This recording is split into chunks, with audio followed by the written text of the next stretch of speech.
Welcome, everyone. I just wanted to make a quick announcement that we'll be starting the workshop right at 5 o'clock. So just stay tuned and we'll start at 5.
Okay.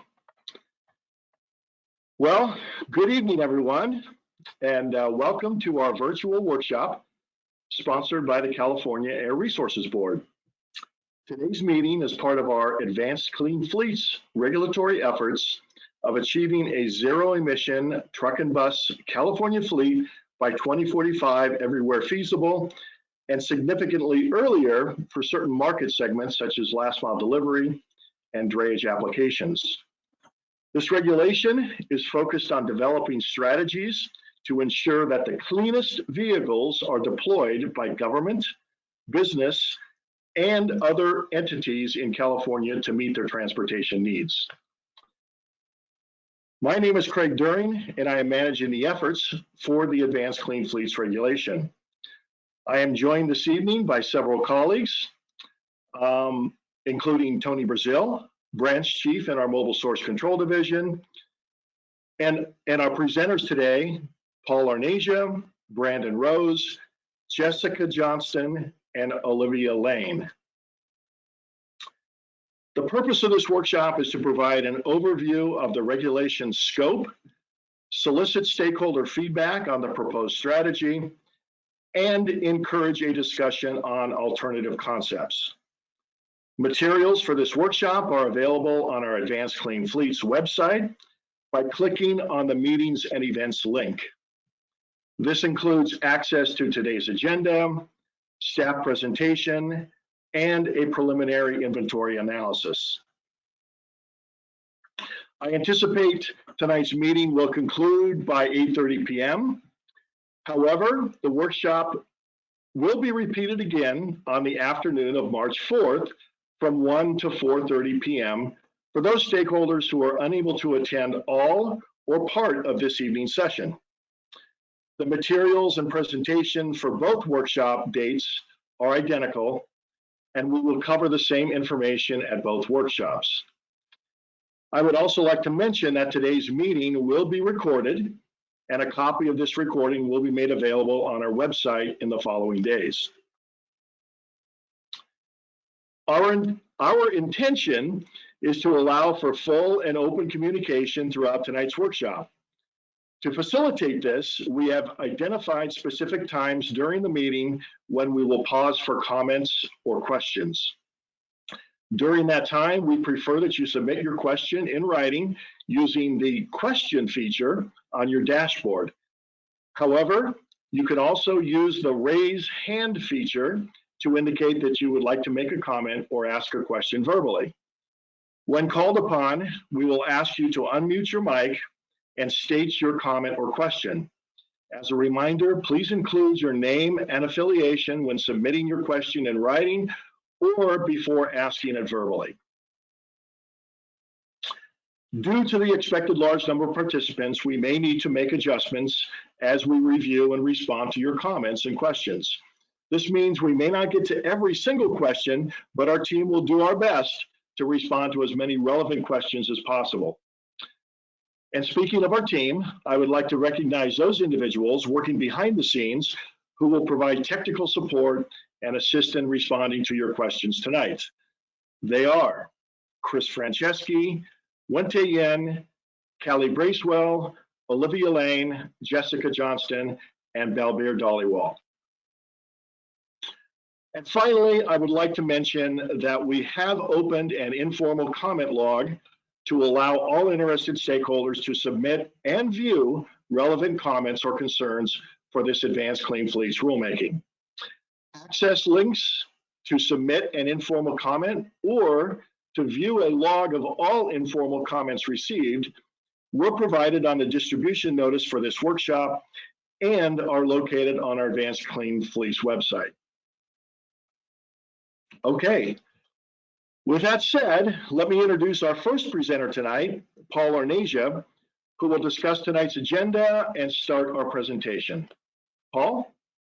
Thanks, Craig, and good evening, everyone. So I'll be walking through the presentation. So to start with today's outline, we plan to give a brief introduction and overview of the zero emission market. Then we plan to jump into the regulatory proposal and its multiple unique components on public fleets, drayage fleets, and private and federal fleets. We'll then move on to a discussion on how to encourage the use of zero emission vehicle fleets and a potential concept to achieve that. And lastly, discuss potential alternatives and next steps for the proposal. So there's two presentations we've posted online before, the main presentation and the preliminary emissions analysis. So in today's presentation, I'll be sharing a version that has both of those combined, so we can see both at the same time. The page numbers will be the same as for the main presentation though. So if you see the same page number online, it'll be the same as that's displayed here. Okay.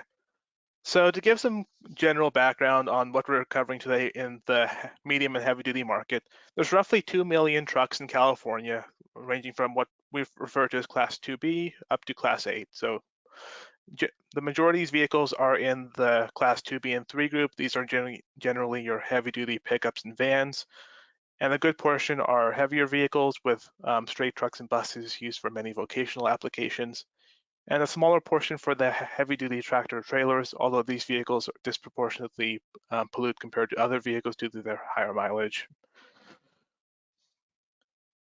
To talk about the issues and why CARB is moving forward with this regulation and other regulations, transportation is the largest source of greenhouse gases in the state, making up more than 40% of the state's greenhouse gas inventory and over 50% when including upstream sources from fuel refining.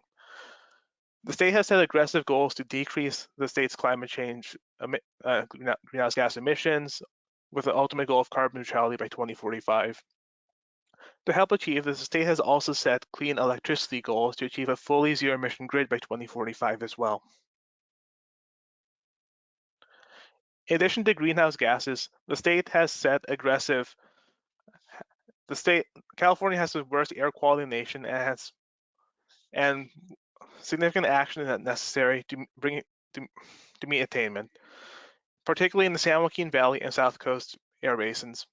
Heavy-duty trucks and federal sources such as planes, ships, and trains are the largest contributors, and further action is needed to achieve attainment and beyond the current programs. CARB is additionally working on strategies to ensure that we have reduced emissions at the community level, as directed to by Assembly Bill 617 and other actions. Communities are seeking action on transportation and freight emissions, as these communities are often overburdened living near highways, warehouses, and other ports and other sources of emissions. To achieve this, many communities are looking for ways to transition to completely zero-emission technologies. So in order to achieve all these separate but connected goals, CARB has created multiple planning documents such as the ZEV Action Plan, Scoping Plan, Mobile Source Strategy, and others to simultaneously achieve greenhouse gas and criteria emission reductions. The core strategy is to achieve zero emission everywhere feasible and cleaner combustion everywhere else. CARB has adopted as planning many regulations to tackle this problem. Starting with initial regulations such as the Innovative Clean Transit Regulation and Airport Shuttle Bus Regulation, onto more recently adopted regulations such as Advanced Clean Trucks, CARB has begun transitioning many sectors in the heavy-duty and off-road markets to zero emission, and today's discussion on advanced clean fleets will seek to continue that. More efforts are planned in the future and to achieve our overall goals. In addition to these previously stated goals, last September, Governor Newsom issued a new executive order calling for CARB to develop regulations to transition the light-duty, heavy-duty, and off-road sectors to fully zero emission. Today's presentation will specifically focus on achieving a zero-emission drayage fleet by 2035 and transitioning the medium and heavy-duty market to zero emission by 2045 where feasible.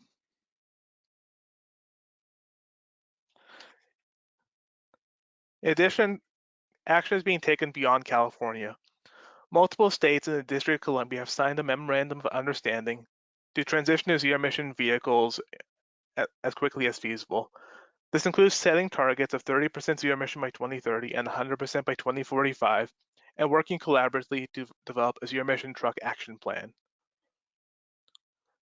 This effort is being carried out by NESCOM, or the Northeast States for Coordinated Air Use Management. I'll go over one of the more recently adopted regulations, Advanced Clean Trucks, which was heard and approved by our board this past June. This regulation has two main components. First, a requirement for manufacturers to sell zero-emission vehicles as an increasing portion of the sales, and the one-time reporting requirement for fleets and larger agencies in the state. The ACT regulation is currently under review by the Office of Administrative Law, and we expect a final decision shortly. The Advanced Clean Trucks regulation requires a manufacturer sell an increasing portion of the sales as zero emission, broken up into three weight classes. These eventually reach between 40 and 75% of sales by 2035 and remain at that level thereafter. This begins in the 2024 model year and allows early credit for manufacturers starting 2021. This regulation has numerous flexibility provisions and other ways to ensure that manufacturers have options but will still meet the zero emission targets and ensure emission reductions. To give a perspective on what this means, we've prepared this graph that shows the anticipated number of zero emission trucks by category due to the Advanced Clean Trucks regulation.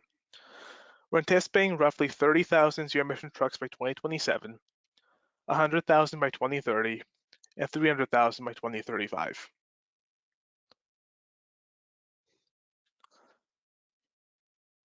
So the second component of the Advanced Clean Trucks rule, the large entity reporting, requires certain businesses and government agencies to report information about their vehicles and how they use them. The reporting system is online and running, and we are voluntarily accepting information before the rule begins and will become mandatory following approval by the Office of Administrative Law. To complete the reporting process, you would need to download a reporting spreadsheet from the website listed below. Complete the spreadsheet on your own computer, and then return to the CARB website to upload the data. For any questions, feel free to visit the website or email us at actreporting@arb.ca.gov. Lastly, with the adoption of the Advanced Clean Trucks rule, the board passed a resolution which gave staff numerous goals that we are aiming to achieve. First, the board directed us to return to them by the end of 2021 with a zero emission fleet rule, which will be advanced clean fleets. Second, they have set numerous targets for where we are aiming to have 100% zero emission fleets, with 2035 for drayage, public fleets, and last mile delivery, 2040 for refuse buses and utility fleets, and 2045 for all other vehicles where feasible. Lastly, we will be working with our sister agencies on workforce development and zero emission infrastructure to help bolster the zero emission truck market. So now I'll hand it off to Brandon Rose, who will be covering the zero emission market and giving an overview of where it's at today. All right, thank you, Paul, for that opening. Let me go ahead and jump in. I'm going to just talk a little bit about the zero emission vehicle market.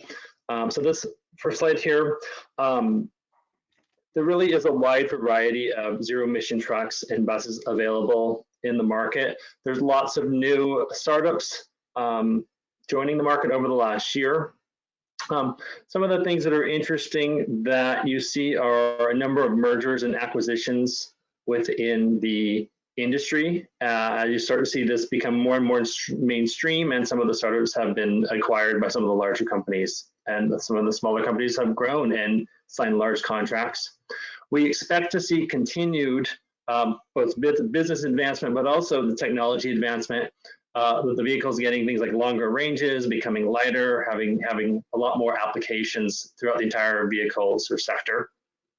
We also expect to see incremental cost reductions, especially on the battery front as costs continue to decline, and then continued industry build out. Next slide. So for the straight trucks, we continue to see increased availability. We see about 93 straight truck vehicles in 2020, and that's expected to go to 109 by 2023. On the right here, we have just some logos. It gives just sort of a representative example of all the various companies that are active in the market. And these lists that we put together for the last few years have continued to grow as more and more companies enter the market as well. Next slide. Okay.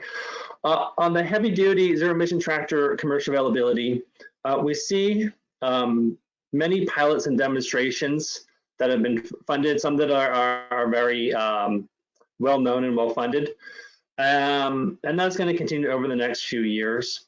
There's a couple projects today we have on the left here of this slide, the BYD vehicle and the Line electric heavy duty vehicles. And then there's also a number of other pilots and demos in progress. And then we continue to see in 2021, 22, and 23, so we'll end up almost 10 more vehicles available commercially in this market. And you definitely see the heavy duty and the longer ranges and the battery development. You see that reflected in our rule proposal targeting tractors later on in the time frame as well. So next slide. Wanted to talk a little bit about some of the transportation electrification and incentive work. California's investor-owned utilities, San Diego Gas Electric, Southern California Edison, PG&E as well, and a couple others. They work in conjunction with the California Public Utilities Commission and are supporting battery electric truck and bus deployments through this SB 350 transportation electrification work. Over the last few years, there's been about $700 million approved, and that's through 2023 for the infrastructure, and that will support about 18,000 trucks, buses, and other off-road vehicles. Each utilities program is designed to support service upgrades on a customer's property. There's also some rebate enhancers for infrastructure located in disadvantaged communities, so you want to take a look for that. Every utility has a slightly different program that covers slightly different components of that to the meter and behind the meter approach for each project. So you definitely want to reach out to the individual utilities, check out their website for the latest information. Also wanted to note that over the last year or so, there's been significant changes in rate designs, and the PUC and utilities have put out a number of new rates that encourage electric vehicle charging. A lot of that would be like subscription-based service and trying to move away from these really peaky high demand charges that can increase costs if not managed. I also wanted to mention there are many public utilities as well, like SMUD or LADWP and the numerous other ones in the state. Almost all of them offer their own projects and incentives as well. A really great resource is the Department of Energy's Advanced Fuels Data Center. Lists everything available statewide. It's a couple hundred links, but it's, if you are doing statewide policy work, it's an excellent resource to get a quick rundown of all the various programs statewide. So next slide. Okay, so here at CARB, we continue to actively coordinate with our sister agencies, including the California Energy Commission and the CPUC. The Energy Commission continues to study statewide charging infrastructure assessments under the AB 2127 requirements.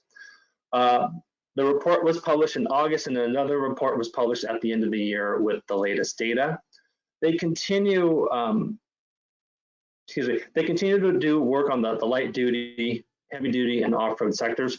And then they're also including a spatial modeling as well as energy demand components to their work. And that's in conjunction with Lawrence Berkeley Lab. The other part is at the CPUC.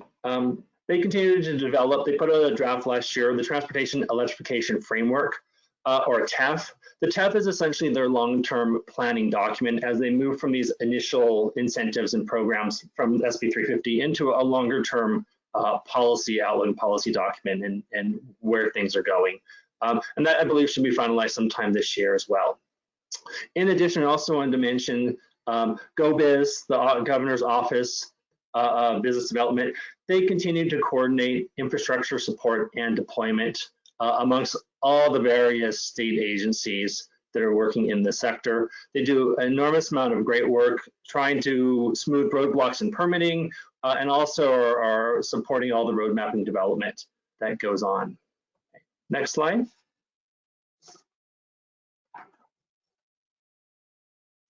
So we wanted to just mention a little bit about the low carbon fuel standard, or LCFS. It's a program, it's a potential incentive program where you get credits for using low carbon fuels.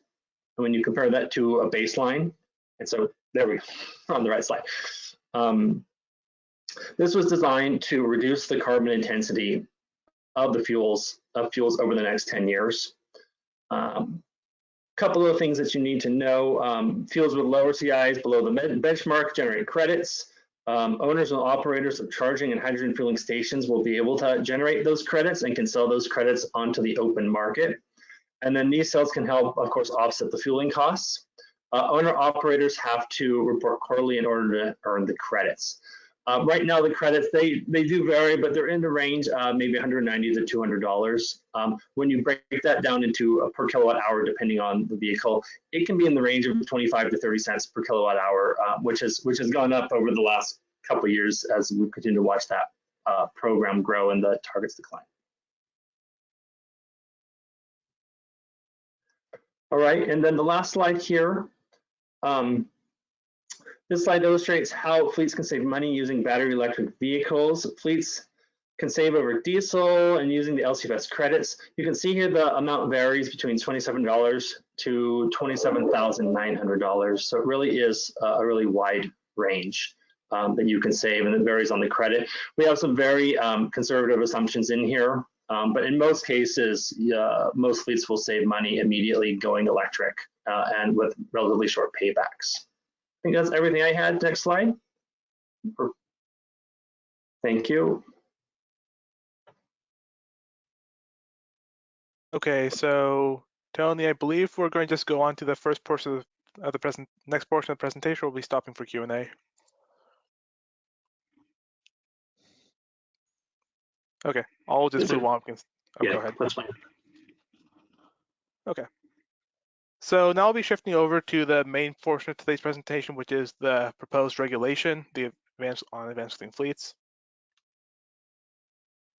So this is just to give a broad overview of what we're trying to accomplish with this reg in terms of the the vehicles affected and the goals. So we are looking at initially high priority private fleets, drayage, and government, and we are looking at the class 2B and above market, so GVWR above 2040, 8500. So we are trying to achieve the goals laid out previously to achieve a full transition by 2045 where feasible, and to complement the previously adopted advanced lean truck sales requirement and ensure benefits in disadvantaged communities. So this will be broken into a few different portions. So first, giving a broad overview of the general scope, and then talking about specific requirements for public fleets, drayage fleets, and federal and high priority fleets. And lastly, we will be discussing a program to give recognition and encourage zero emission fleets. So in terms of the scope, this will apply to generally any vehicle with a GVWR above 8,500 pounds, and also include off-road yard tractors. We are excluding the following vehicles from the regulation: any transit vehicle already subject to the Innovative Clean Transit regulation, military tactical vehicles, emergency vehicles as defined in the vehicle code, motorhomes, and school buses. One open question we have is how to treat vehicles affected by the zero emission airport shuttle bus regulation, which we adopted in 2019. So that regulation requires airport shuttle bus fleets to go to zero emission. And we are curious on whether, if we are to exclude them, that means fleets who do airport shuttle bus and non-shuttle bus service would potentially not be able to use their shuttle buses to meet their overall requirements. So that's one open question we have. Okay, I will start then with the public fleet requirements, and we'll stop for question Q&A after this portion. So in terms of what we are defining as a public fleet, it would include any city, county, public agency, special district, or public utility. Essentially, anyone who registers with DMV with exempt plates would be covered by this. We are not including federal fleets in this requirement. Those would fall under the private and federal fleet portion. So this would just be local and state fleets. So we are structuring this as a purchase requirement where a portion of the sales new additions to the fleet would need to be zero emission. This would initially be 50% in the 2024 to 2027 model years would need to be zero emission, and then 100% starting in 2027. For fleets who are operating in designated counties, we'll talk about on the next slide, they'll receive a 3-year exemption until 2027. And we're treating plug-in hybrids or NZEVs the same as zero emission vehicles until 2035, so to match up with the ACT manufacturer requirement. So this is a straight purchase requirement similar to what we did previously on the Innovative Clean Transit regulation. So I'll talk a little bit about the designated counties. So previously in our public agency and utility rule, we had a definition of low population counties. So those are shown in the red and yellow on the right, and those are any counties with a population below 125,000. So under the proposal, any fleet that's located within a low population county, whether it be a city or a special district, would receive the 3-year delay. We're proposing to modify this slightly. First, to avoid having them isolated, the 3 counties in Northern California, Butte, Humboldt, and Shasta would be included in the low population definition. And we would think that we would exclude San Benito County in the yellow from the designated counties just to avoid having one county surrounded by non-exempt counties. So that's something that we're open to discuss just to see what a good cutoff is to recognize that not all counties operate in the same, not all areas have the same operations. So for this proposal, we would have an exemption process. This is generally meant to capture any situation beyond the fleet's control. So if there is no zero emission vehicle available, an exemption would be offered. And if the zero emission vehicles available do not meet the fleet's needs, or the chassis cannot be upfitted to meet the fleet's needs, there will be an exemption available for that as well. In addition, if there's delays from the zero emission vehicle manufacturer, we would see an exemption would be granted in that case as well. In terms of reporting, we're looking to have a reporting date of May 1st to avoid having a reporting date near January as most other regulations have. And additionally, if you're adding or removing vehicles from your fleet, to report within 30 days. The reporting would consist of general information about your agency, so name, location, address, contact person, that type of information, and some basic information about the vehicle, generally just the VIN, the fuel type, and the vehicle's body type. So in terms of what this concept means and what why we felt that this was most appropriate for this sector, we do see that a purchase requirement, it has a few different synergies with how public agencies purchase their vehicles. So it would align with the normal purchase cycle. It would not require early turnover for public fleets to get rid of their vehicles. And it would be consistent with other requirements such as AB 739 for the state fleet. We do see that giving more time for low population or the designated counties makes sense. And we do see that exemption process can be helpful just to ensure that fleets aren't being forced to purchase vehicles that aren't available or don't meet their needs. And I guess a different way to look at this is that it would create a statewide ZEV-first procurement policy in one way. So that's the general strategy on public fleets. We'll finish up with a couple slides to illustrate the potential benefits from this regulation. So on this graph, the green striped area refers to the population of zero emission vehicles, and the blue checkered area refers to the combustion vehicle population. As you can see, the green area rises above the black line, which represents the anticipated proportion due to the advanced clean trucks regulation, to indicate that we expect to see more zero emission vehicles than would otherwise be required. We also see that the combustion vehicle population remains relatively high over time because this proposal does not have a turnover requirement. Older fleets will linger in the population, and because public fleets tend to hold on to their vehicles longer, it will take us an amount of time before they leave the state's fleet. On the next slide, we are displaying the anticipated NOx emissions. So as this is a new purchase requirement, we're not anticipating too significant NOx benefits, roughly a ton by 2037. This is mainly due to that there's no requirement for accelerated turnover that we do see in some of the other concepts. But just to give some perspective, we are still expecting some benefits as this is above and beyond what the advanced clean trucks rule requires. Okay, that finishes off the public fleet portion. Now we're open for questions and answers. So are we doing written ones or verbal ones first, Tony or Craig?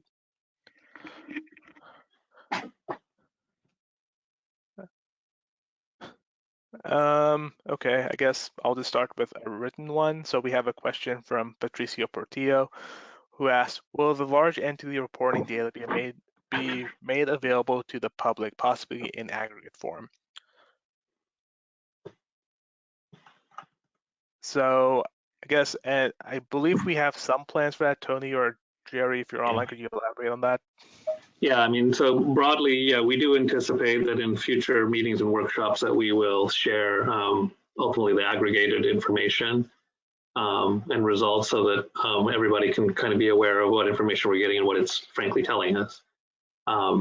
So yes, in aggregate form for sure, but we won't be sharing the information in any detailed format. And then as we kind of touched on when we did the regulation initially, part of the use of the information will be to work with our sister agency, the Energy Commission, in terms of where infrastructure would be needed, given what our strategy might shape out to be. So it would be helpful in that regard and would help for long-term planning with the utilities as well. Okay, thanks, Tony. Okay, one more, I guess the next two can kind of go together. So we have a question from Patricio Portillo again, which is, why is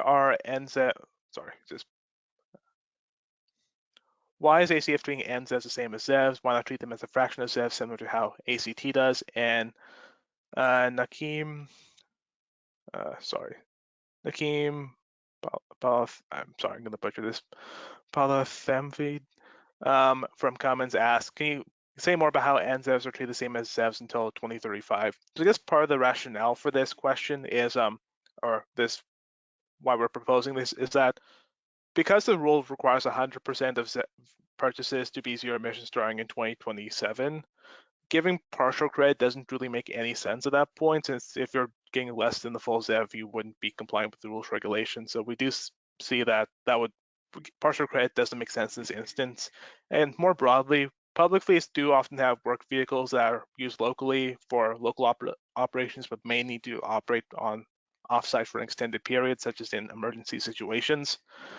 So because of situations like that, plug-in hybrids or NZEVs seem to make more sense in this application. We want to encourage their use and make sure that the advanced clean fleet regulation is synergizing with what the advanced clean truck regulation is requiring for manufacturers.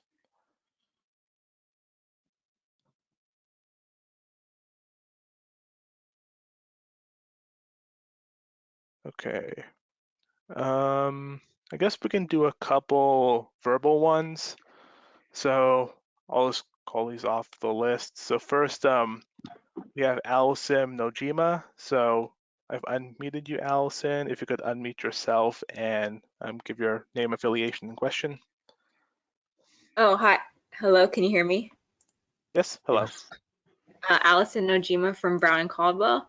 I had asked if any advanced technology partial zero emission vehicles would be considered okay under this regulation. Yeah, so if you're referring, so we have the near zero emission vehicle definition that the manufacturers will get credit for effectively selling plug-in hybrids. Those plug-in hybrids have a minimum all electric range criteria. For them to receive those credits, we would look to be consistent with that sales requirement. And as we touched on, that right now we would treat a purchase of a plug-in hybrid electric vehicle that meets that criteria the same as a full zero emission vehicle. To expand on that discussion, part of that reason is that, one, in speaking to manufacturers, most of them have told us that they are going to produce full zero emission vehicles and so on. And then as Paul touched on, the plug-in hybrids may be necessary for certain types of categories, especially the variable uses and some of the work truck categories that might be more challenging to fully electrify early on. And so part of that is to keep this as straightforward as possible and as simple as possible. So did that cover the question? Yeah. Okay. Next we have Bill Zobel. Bill, I've unmuted your mic. If you could unmute yourself, give your name and affiliation. Hi, Paul. Thank you. Hey, I just had a question on the last slide you presented with the chart that had the two curves on it. Yeah, trying to sure. understand the difference between the red curve there, the dash red curve, and the black curve. Just walk me through that if you would, please. Yeah, so this represents the total emissions inventory for the public fleet sector. The black line represents the baseline condition, so all regulations have already been adopted. So that would include the Advanced Clean Trucks regulation and the low NOx omnibus. So the red line represents additional emission benefits solely from the additional proposal for advanced clean fleets on the public sector.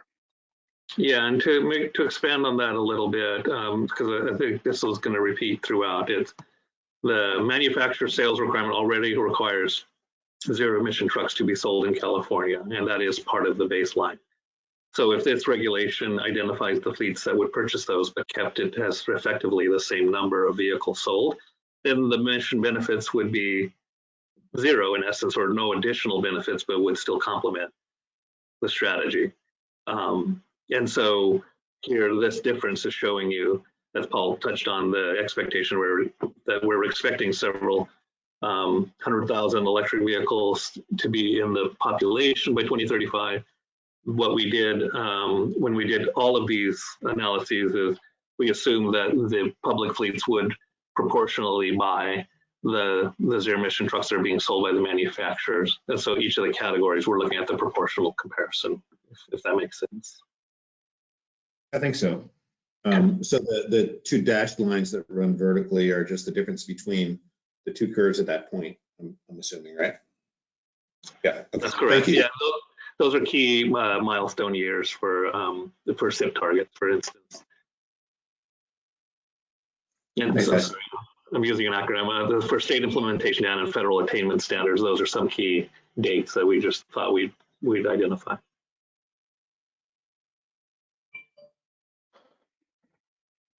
Okay. Next we have David Rothbart. I've unmuted your microphone, David. If you could unmute yourself and give your name and affiliation. Hi there, this is David Rothbart with Los Angeles County Sanitation Districts. Can you hear me? Yep. Yes. Hi, David. Okay.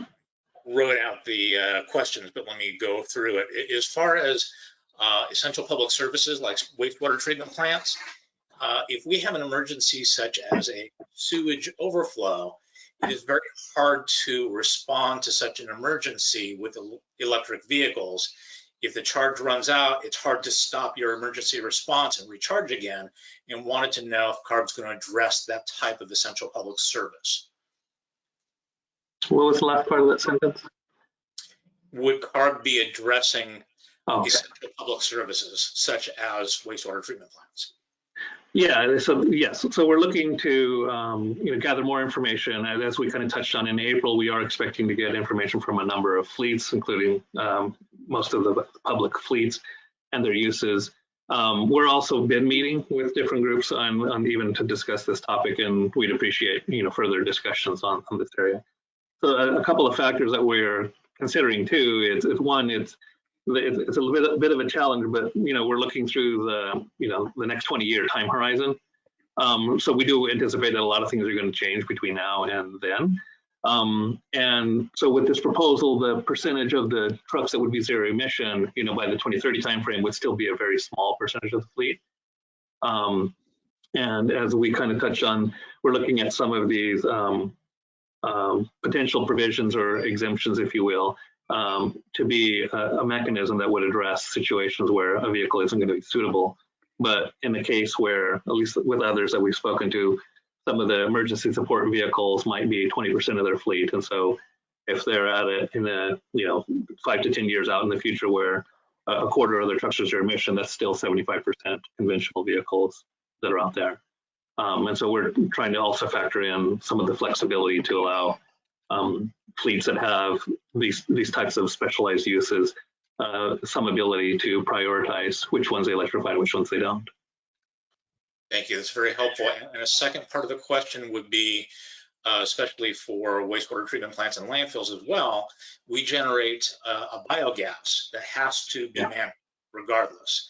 And we have plans to use that as low carbon fuel, but I don't necessarily see CARB embracing the continued use of that type of fuel.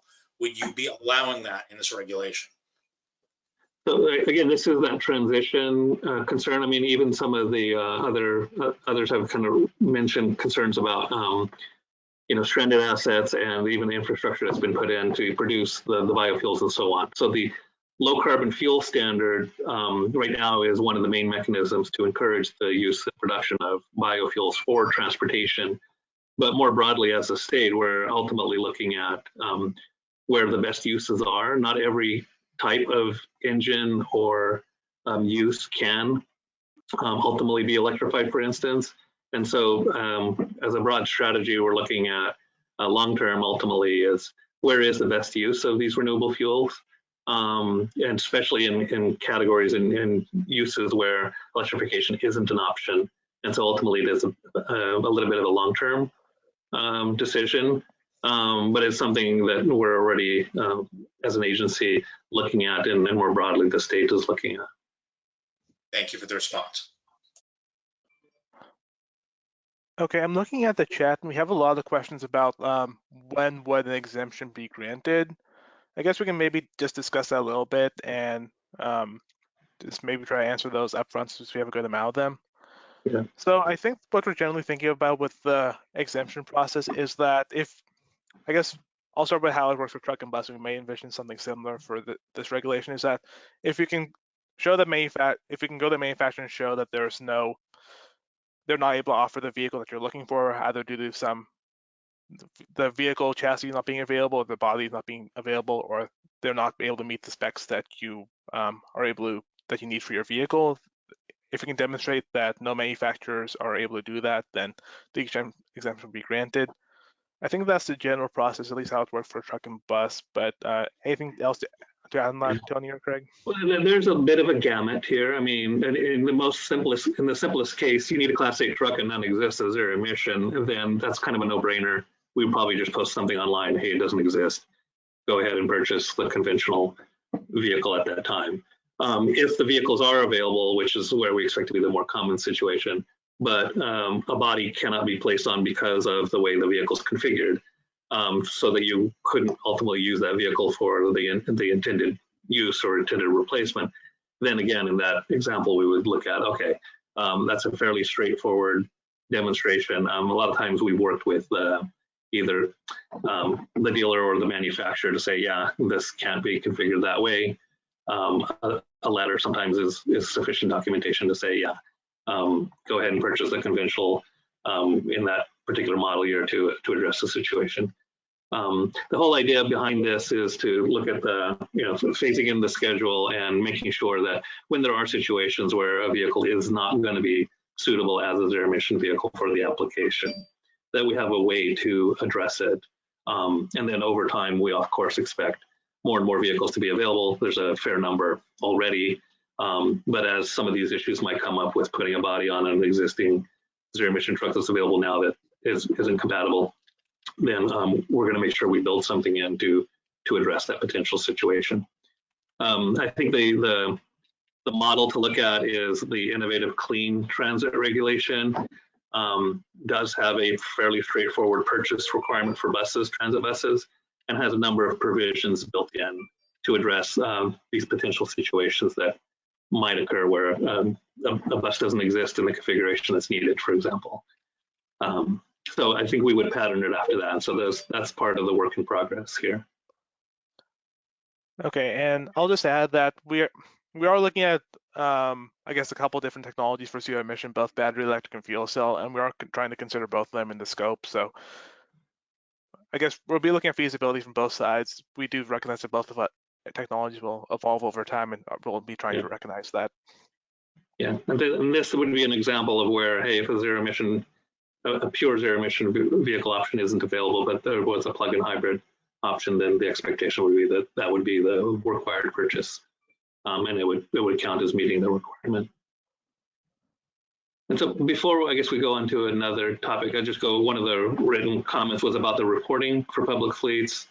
Is it required each year regardless if new vehicles are purchased or not? And if no vehicles were purchased in a given year, does that mean an agency can refrain or affirm that no vehicles were purchased? So that was Nick Blair asking the question. Yeah, so in essence, we're kind of saying that May 1st is the date to confirm that the information is still up to date. The basic idea would be that any new additions or vehicles being retired from the fleet would be reported generally within 30 days of that happening. So it would kind of be an ongoing basis, but every year we would want to confirm that the information is up to date, even if nothing's changed. So it would be a simple login, check the box that it's up to date, and that would be the end of that. So again, it would be only changes that would be reported for the most part. Okay, I'll go to some hands now. So Glenn Cho, I've unmuted your mic. If you could give your name and affiliation. Yeah, thanks, Paul. This is Glenn Cho from Toyota Motors North America. On that exemption slide, I had a question for you and Tony. So if a fleet comes in, and this is probably more relevant towards like class 2B and 3, and a city or a county wants to come in and get a zero emission vehicle, it's not available. But if there's a light duty version available, could they pursue a light duty version and still qualify for this public fleet purchase, even though there's regulations for medium duty, heavy duty?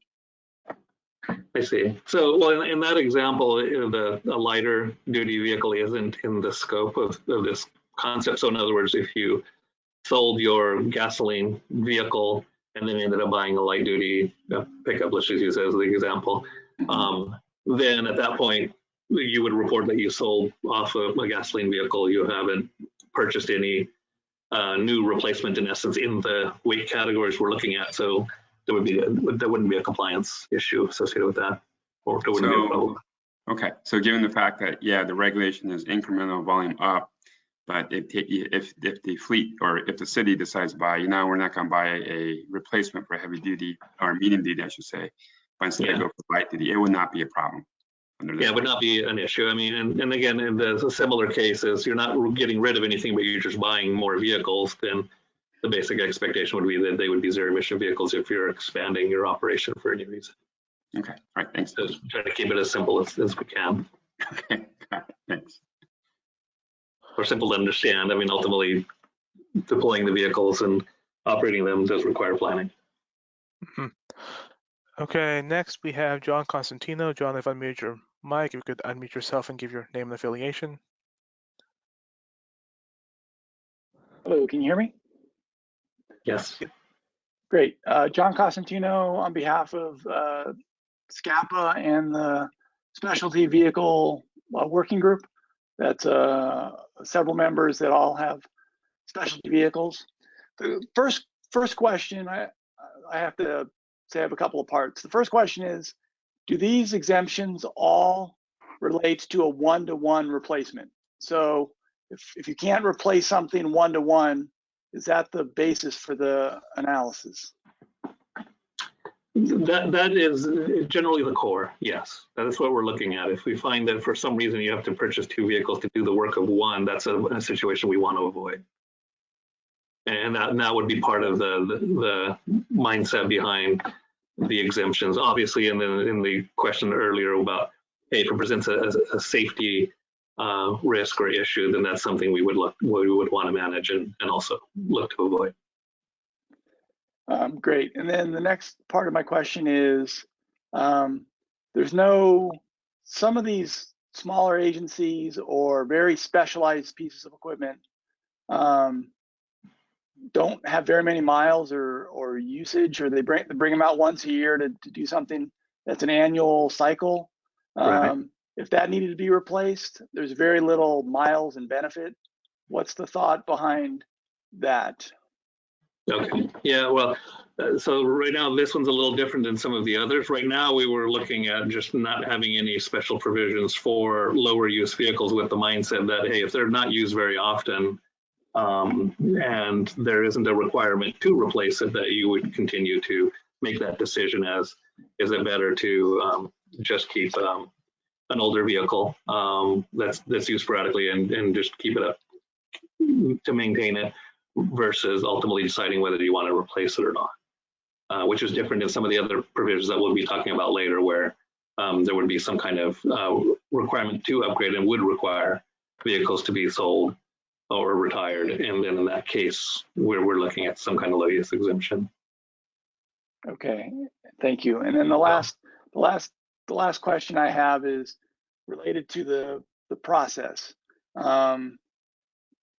We happen to be working on SF6 and there's an exemption process, and you can talk to Matt Patil about, we've been literally thinking about how to make this exemption from a new purchase requirement for SF6 equipment for a year, and we still don't have an answer. And the reason I bring it up is there's a bunch of questions, especially with public fleets, about responsive suppliers, warranties. Just because one guy makes it doesn't necessarily mean they qualify under public procurement.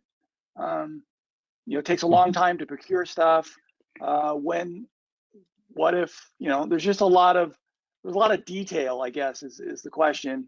And I think this is more complicated for public fleets, and especially with all the different classes of vehicles and the specialty vehicles.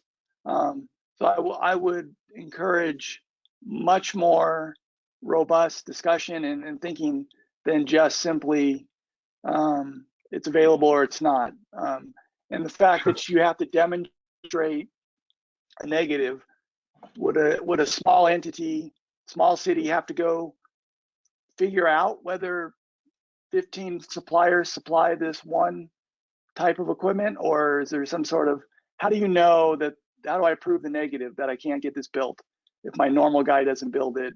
There's just a lot of things that have come up, and we'd be happy to chat with you about this more, but those are the types of issues that we're wrestling with on simple hardware.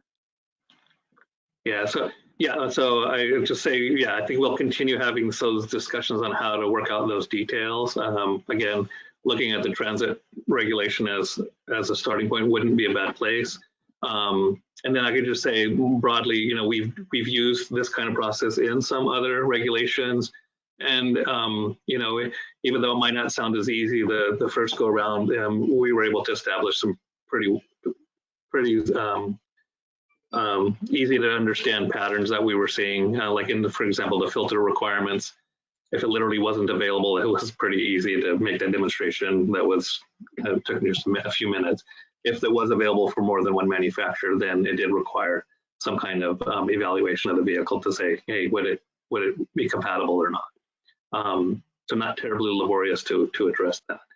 I anticipate that in some of these cases we would be able to say, yeah, this is, because we'll be also in pretty close communication with the manufacturers themselves and the vehicle configurations. And so we anticipate that this will be a little bit of a coordination between us, the manufacturers, and ultimately the vehicle buyer. And how long is an exemption good for?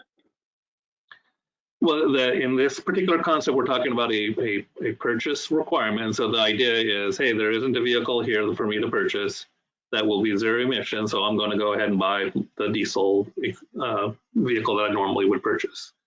And so then you would operate that vehicle until it needs to be replaced.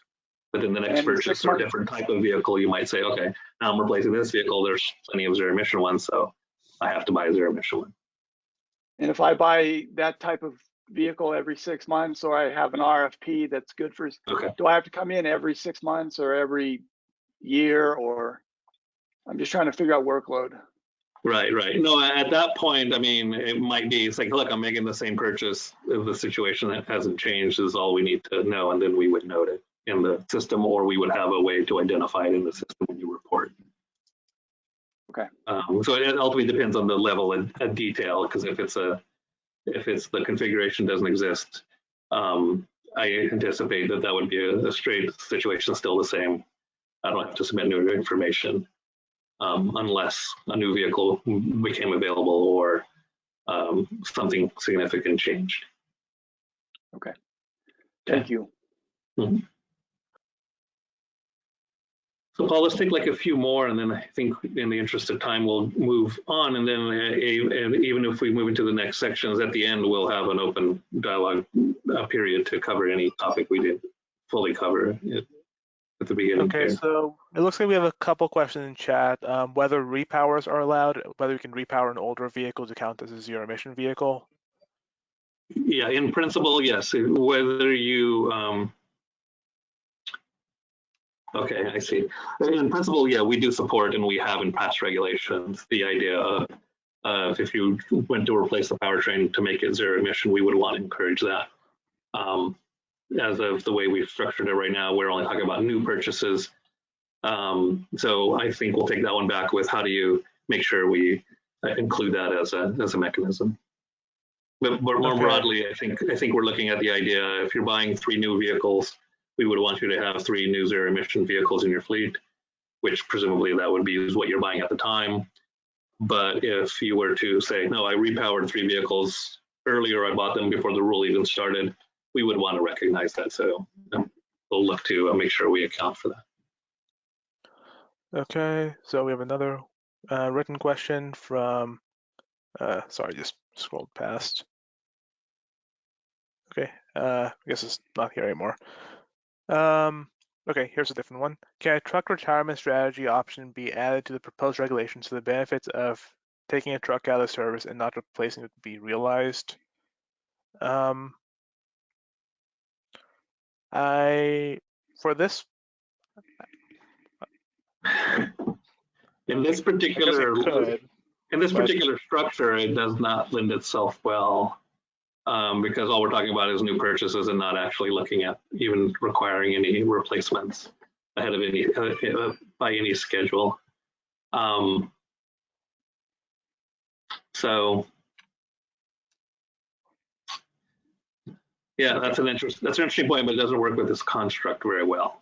So I guess in theory we could like if you retire an older vehicle early, you would be able to skip turning a newer vehicle into a ZEV or purchasing a newer ZEV. I guess that would be the way the concept worked, but it doesn't seem to fit too well. But that becomes a little problematic because it's like, how are we to ultimately determine when you would replace the vehicle? And then we'd have to set up criteria saying the assumption is you would replace it after 15, 20 years. And then if you replace it earlier than that, then we would give you some kind of credit. That becomes a bit messy. So to do that, I think we would be looking at a different construct to do that. But we'll note that one and see if there's a way to do that to ultimately, because at the end of the day, I mean, retiring older, dirtier equipment is an important part of getting emissions reductions as well. Okay, next I'll take a couple verbal comments. So Mark Rost, I've unmuted your mic. If you could unmute yourself and give your name and affiliation. Hi, with Sustainable Energy Inc. and in San Mateo, California.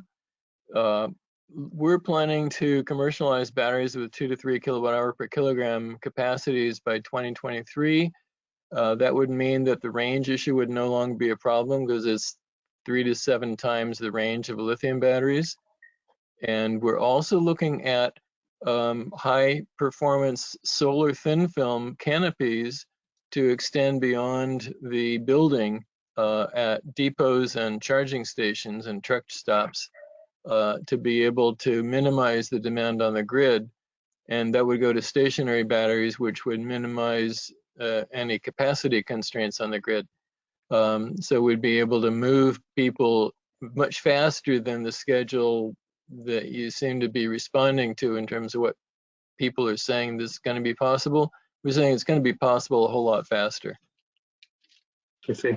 Yeah, there's a lot of progress, a lot of movement happening. Again, one of the things we're trying to do is set up a framework so that people are all working towards the same end goal. And yeah, it's an interesting space. And yeah, we're somewhat optimistic, I guess, on how things will go. But what you're describing is, I suppose, is new information at this point. I guess we'll be monitoring the market as best we can. Well, I'll be happy to keep you abreast of everything we do. Okay, yeah, we would appreciate the additional information. Great, thank you. Okay, next we have a hand raised from Josh Payne. Josh, I've unmuted your mic. If you could unmute yourself and give your name and affiliation.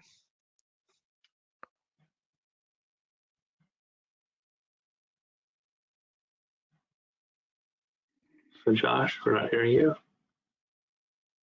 That's Bonnie. Oh, there I am. This is the first time. Hey, Josh Pane. Thank you, Paul. Thank you, Tony. Just, I don't think this is in the public realm. It's probably in the next session. Is that what you're doing? Okay, I'll wait until then. Okay. The private section. Okay. So Paul, let's take a couple more, and then I think we'll have to move on and then come back to the topic. Okay, Sean, I see you have a written question, so I'll just unmute you and you can give your name and affiliation. Sean Edgar. Hi, Sean Edgar with Clean Fleets. Can you hear me okay? Yep. Yeah, so on slide 30, I was trying to put it into the chat box, but it might be more effective to try and talk it through. So slide 30 talks about public fleet designated counties, and I can see that there's a 3-year exemption, I guess essentially extension of requirements. So, the idea is that, instead of 2024 to 2026, there would be a 3-year delay, if you will. And I guess my question would be, truck and bus regulation and also the off-road regulation allows for less requirements in the cleaner air areas of the state. And both of those regulations adopted by the board recognize the challenges in rural areas of, number one, things like infrastructure, right? So not only is the air cleaner, the ability to build infrastructure. And, we faced this challenge as we looked at, natural gas fleets in those areas, Tahoe Basin, the northern coast, coastal counties, and also the central coast, the largest rural areas of the state that have big sweeping geography or topography changes and whatnot were not suitable. And so, pretty consistent trend adopted by your board, both with truck and bus and off-road, recognize that those cleaner areas of the state, fleet operators in those areas should have reduced requirements and long-term extensions if they met minimum requirements, like the truck and bus. If they met the PM requirement, they didn't have to meet the NOx requirement. So, with that being, something that's being implemented in the rural areas of the state, my first question is, it sounds like public fleets are just going to be expected to deal with the 3-year delay, but really meet the targets. So that looks like if they can't do it budget wise, then they just go through the exemption process that you already laid out. So I guess that part looks pretty clear, unless you have some other explanation. But my question is, why wouldn't the federal and private fleets that we're going to turn to next, why wouldn't this delay also apply to them? Because the same challenges exist for public and federal fleets in those areas. Yeah, so you're getting ahead a little. So just one clarification. I mean, at this point in the exemption process, per se, that where we mentioned here, we didn't specifically identify a budget reason specifically. The concept here is that you don't have a budget to make purchases, then you're not affected at all by the rule. It's only at the time of purchase that you would be. The part about the next part is that generally we're targeting, when we're looking at the next section of which we'll get into, we are targeting fleets and fleet combinations. And so at that point, the fleet ultimately has some choices as to where they're going to start, which is potentially quite a bit different here when we're looking at individual cities or other jurisdictions that are located in these regions. So that's kind of why we approached it a little bit differently. This map area is similar to the NOx exempt area map, although it is a little different. Yeah, I can elaborate on that a little bit. So I'm looking at the NOx exempt map right now. So if we use that map instead, we would have an exemption for most of the Central Coast region, but the mountain counties like Calaveras and I guess the ones along the border, Inyo, Alpine, those would not be exempt actually. Well, I guess Alpine would, but not Inyo and Mono. So it is kind of shifting it around, but some would be included, some would be excluded. So we'd have to choose which ones to include. Okay, well, I guess I would just, in the interest of consistency, and I know we'll have more discussion, I'm sure, for many, many months on this, but the idea that public agencies would be treated any different if the goal is to get to clean air, it sounds a little bit retarded, to use an old phrase, that you would allow public fleets the ability to delay what you claim is a public health objective. So public fleets would be allowed to hold on to their older, dirtier fleets for a longer period of time, but a private business or a federal fleet in that same area would not have that same ability. So it's a disparity in the way that you're looking at treating public fleets versus federal private fleets. And I would just humbly ask you to go back and look at the logic that fit into the NOx exempt area for truck and bus and the captive attainment area and off-road, to recognize that not only is this a monumental challenge of multi-billion-dollar proportions, which I think you're aware of, that's even compounded in the most rural areas of the state where you don't have electricity grid. The electricity grid that you have is faulty. It sets the forests on fire because it's not maintained well. And you all have this idea that we're just gonna, that those rural areas of the state are somehow just gonna be able to roll into this. And I think your assumptions are bad in that regard. So I'm sure we'll have more discussion about that later. Thank you.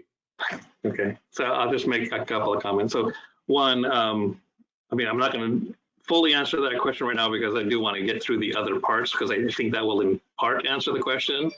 And part of that answer ultimately is that right here in the public fleet concept, we're affecting absolutely everybody. And the other concepts, we're targeting these combination fleets and not necessarily individuals. So there's a bit of a difference there. But I think once we get through all of that, then we can go there. And anybody who wants to, I mean, by all means, the whole purpose of this workshop is to get feedback and input. And so we want to walk you through this so that you have the information as to what we're thinking and where we're heading.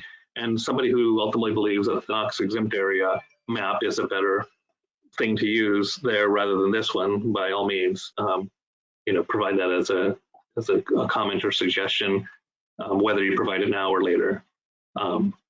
But let's go ahead and take one last one, and then we'll move on. And then, Sean, I think we can try to revisit that question towards the end, and then see, how that looks in the context of what we're proposing elsewhere. You want to take one more? Yeah, I'll just read a couple questions from Catherine Larson and John Constantino in the chat. Is cost considered the reason for an exemption, or is cost a factor for exemptions? So at the moment that we're in this current proposal, we're not including that as an exemption. The logic being that if cost is an issue, the fleet can wait for a later time to purchase vehicles. That's an option available, and we do anticipate the cost of these vehicles to decline over time and the total cost for ownership being favorable. Yeah, and broadly, we tend to use criteria like if you have to buy 2 vehicles to meet the needs of one would be something we'd look to avoid to minimize the cost issues that might come up in that pen. So, but yeah, we wouldn't use necessarily cost as a direct criteria, just because there's so many facets to those kinds of decisions. Okay, so we'll move on for now, and we'll continue to take questions. Yeah. We'll come back at the end for any questions about public fleets or any other portion. So next, I'll hand it off to Jessica Johnston, who will be covering the drayage truck requirements. Jessica. Hi there. Thank you, Paul. Let me get organized here first. So first, I want to thank everybody for taking time to join us tonight. My name is Jessica Johnston. I'm working specifically on the drayage component of the Advanced Clean Fleets rulemaking. We're going to provide a general summary. We did kind of a more detailed work group back in December. That presentation is also posted online. So we'll go over today, we'll talk a little bit about the drayage component of this rulemaking. So it looks like you may have the wrong slide up, Paul. So can you go back? There we go. Okay. So next slide, Paul.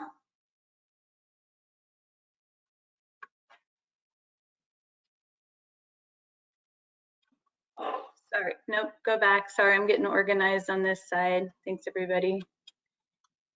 So the current drayage regulation was adopted in 2007, and it will sunset in 2022, with those trucks meeting a 2010 model year engine standard. For this new zero-emission drayage truck regulatory concept, we're building off the current structure and lessons learned of the existing rulemaking.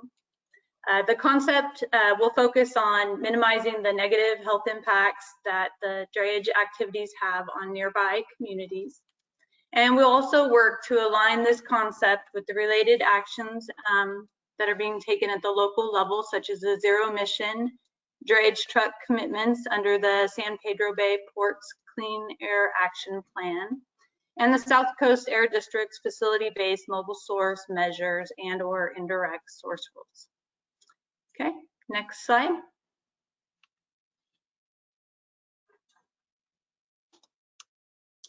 So for the next, for the 2035 zero emission drayage goals, under the new drayage truck concept, we have beginning in 2023, all trucks registering in the statewide drayage truck registry would need to be equipped and operating with zero emission technology. And by 2035, all trucks would be required to be zero emissions to continue operating at the intermodal seaports and rail yards. Okay, next slide. So in addition to the zero emission drayage truck registration requirement beginning in 2023, we're also considering other options to transition the drayage legacy fleet. The proposed requirements would require the trucks with engine models older than 13 years to report their mileage annually in the drayage truck registry. These trucks would be allowed to continue drayage operations until they either reach 800,000 miles or exceed 18 years old. This would ensure that the legacy drayage truck fleet is as clean as possible and provides additional momentum to this transition as we move towards zero emission technologies in 2035. Okay, next slide.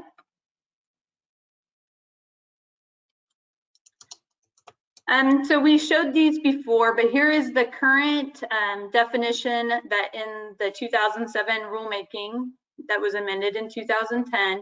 Here's the current drayage truck definition of what a drayage truck is. And then we've also provided in the next slide. This is what the drayage trucks are not. So this shows both of the current definitions. We're looking at, if there's, reason that we should revise these definitions. So we're currently working through those details. So if you have input on the definitions, this is kind of the time that we would like that feedback. So I provided both of those definitions. Okay, next slide.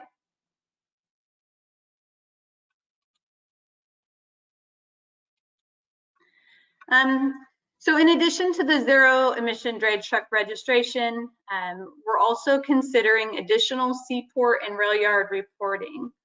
The proposed requirements would require the seaports and rail yards to report truck and visit information annually. This would ensure up-to-date activity and truck activity and fleet inventory information. The reporting would also establish a baseline for the non-zero emission trucks and would allow them to continue to operate if they are part of the legacy fleet, and they visited a seaport or rail yard at least once in 2023. These trucks would remain in the registry until they reach the 800,000 miles or the engine exceeds the 18 years, whichever comes first. Okay, next slide. So we tried to provide a simple diagram. So this slide shows the drayage regulation fleet transition process beginning in 2023. Non-zero emission trucks in the CARB drayage truck registry with a 2010 or newer model year engine and had visited the seaport or rail yard at least once in 2023 would remain in the registry. So that is the first part. And then the second part is only zero emission trucks would be eligible to be added after 2023. And by 2035, we would expect all drayage trucks operating would be operating and compliant in the registry would be zero emissions. Okay, next slide. So this table shows the 2019 drayage truck inventory. The column on the left shows the vehicle categories and the columns on the right show the drayage inventory groupings. So the first row in the table is the vehicle category of active in-state class 8 trucks. The San Pedro Bay ports, or simplified here as the POLA, and the Port of Oakland as POAK are based on a VIN list that are provided courtesy of the ports. The 1,453 or other seaport truck category in the third column is an estimated population based on a past survey. And the fourth column for the rail yards is to be determined due to the lack of data. So this is currently what we have for the inventory. As seen in the second row, 136 of these trucks in the Port of Oakland VIN list also go to both ports and are included in the Port of LA population for MFAC. The third row shows those that were not included in the MFAC and provide typical daily emissions. And the San Pedro ports provided the detailed data, which helped us determine the average vehicle counts per month for those trucks, which corresponded to approximately 112 trips per year, or more than 2 trips per week to be considered an active truck. Okay, next slide. So what it means for drayage trucks. So in summary, the proposed requirements would build on the existing drayage truck regulation and registration. Drayage truck registered prior to 2023 could continue operation until they exceed the 800,000 miles odometer or age limit. And the requirements for zero emission trucks would start in 2023. And it achieves the all zero emission drayage truck fleet by 2035. Okay. So the next slide, hold on. So this next slide shows the current drayage truck zero emission vehicle population. These are some of the preliminary projections that are provided here. So we show what we would have if we were just basing the fleet turnover on the Advanced Clean Trucks rulemaking, which was the manufacturer's requirements. And then we show the additional benefits based on the Advanced Clean Fleets drayage component for this rulemaking. Okay, next slide. Here are the associated emissions with the population distribution as we move toward 2035. Okay, and with that, I'm not sure if we're planning to stop and answer any questions or if they wanted to move on. So Paul. We can probably stop here for some questions. So if you have any, good. raise your hands or type them in chat. So we have one from Russell Chaplin in chat that says, they have a question about Class 8 trucks with batteries, and they see a large up to 10,000 pound weight difference between the diesel and the battery electric weight cab. And this difference, the GCVR allowance within the city and port will drastically reduce the amount of cargo that will be in the containers. This would add congestion onto the sea and road, adding to pollution. Will there be new weight allowances for port, city, state roadways to account for this cargo loss? So I can start with the state has passed a law, AB 2061, I think that's the number, that allows zero emission and near zero emission vehicles an additional 2,000 pound weight allowance, so that 80,000 pounds now becomes the 82,000 pound weight limit. So that's the first step in raising the weight limit for these vehicles. We do acknowledge that the vehicles right now do have a payload penalty versus their diesel power counterparts, and we'll be acknowledging that. And we'll also be studying how we expect to see this changing in the future. We do see that newer vehicle designs will potentially reduce or eliminate some of the payload limitations, and battery technology is expected to improve over time as well. So we'll be tracking this, especially for the tractor market, which will be most heavily affected by this, and we do acknowledge it.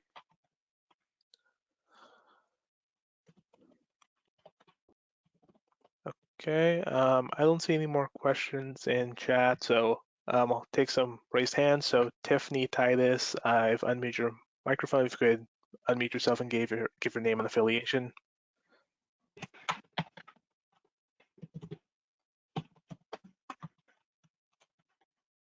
It says you're still muted on our end, Tiffany.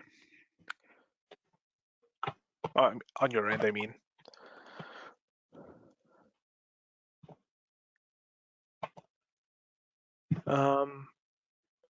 Okay, we can come back to you, and next we'll move on to Julia Lester. Julia, I've unmuted your mic. If you could give your name and affiliation.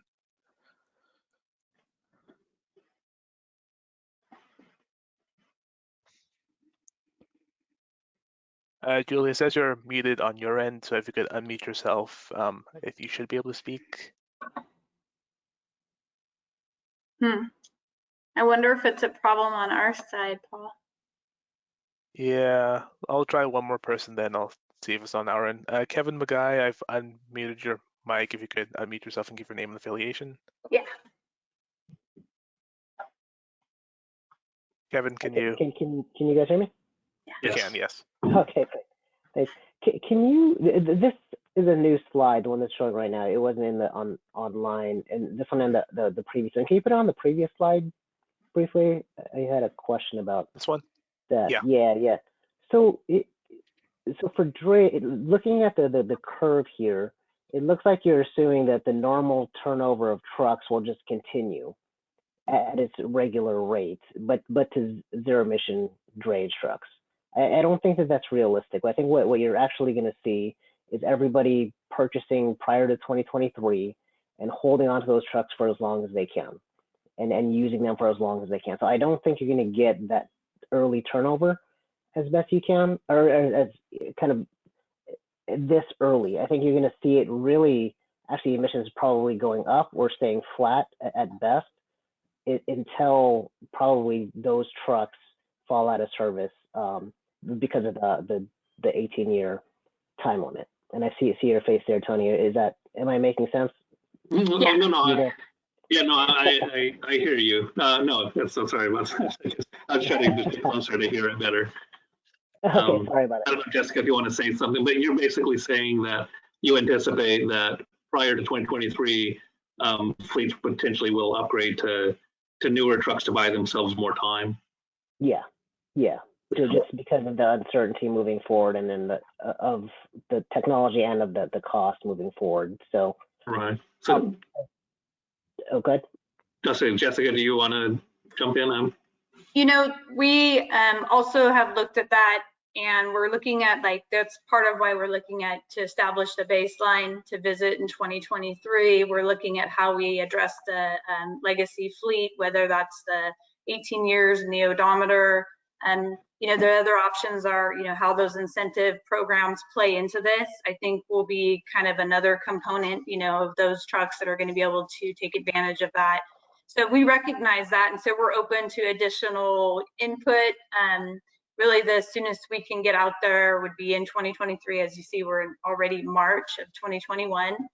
So if you have if there's things that you're seeing that you think that we could kind of push that turnover faster, or to prohibit some of that, we would we're open to hearing that. But this is really, at this point, what we're looking at is being able to look at the incentive programs, cleaning up the legacy fleet, and then establishing the baseline is kind of where we're at right now, is our three kind of components to deal with. Right. Okay. And I don't have any thoughts on how to avoid this, but I would refer you to what happened in 2007 and 2010 and the big pre-buys that occurred because of that.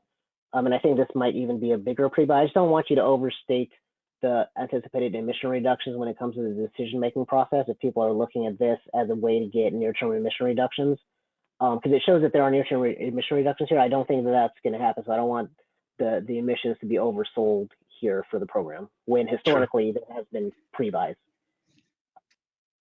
Okay, understood. So I understand the comment. I guess ultimately it's like, what is the best way to represent what is a likely outcome, I guess, because that's ultimately what we're trying to do in terms of the emissions projections. Then I don't know if we could speak more to it, but we're also, so there is the regulatory element of this, but there are other things that are also happening in the state, and that even the agency is part of. For example, the Project 800 is looking to get 800 trucks purchased this year and placed in service at the ports, for example, to gain that experience with widespread use of these trucks in that service mode. So there's other reasons that we could potentially see that the number of zero emission trucks would be consistent with that, even if some were to try to buy themselves more time by upgrading to something newer. Well, people tried to buy themselves more time going from diesel to diesel, and that's just how the industry works. I think that the Project 800 and all the demonstration projects are great. I don't know that will avoid a pre-buy and push people quicker. Well, compared to what you're showing, it may push them quicker, but I just think what you're showing on the chart, assuming that it's just the natural turnover of trucks, is overstating. Okay, and then I'm pretty sure the modeling was roughly 15 years when the truck would be replaced, because that's about when they'll get to that 800,000 miles. So that's not, I wouldn't call that normal replacement, but that was what the schedule was how it was modeled. Right. And sorry, that was a new comment as is the first time I saw these slides, but I did have another comment. Yeah.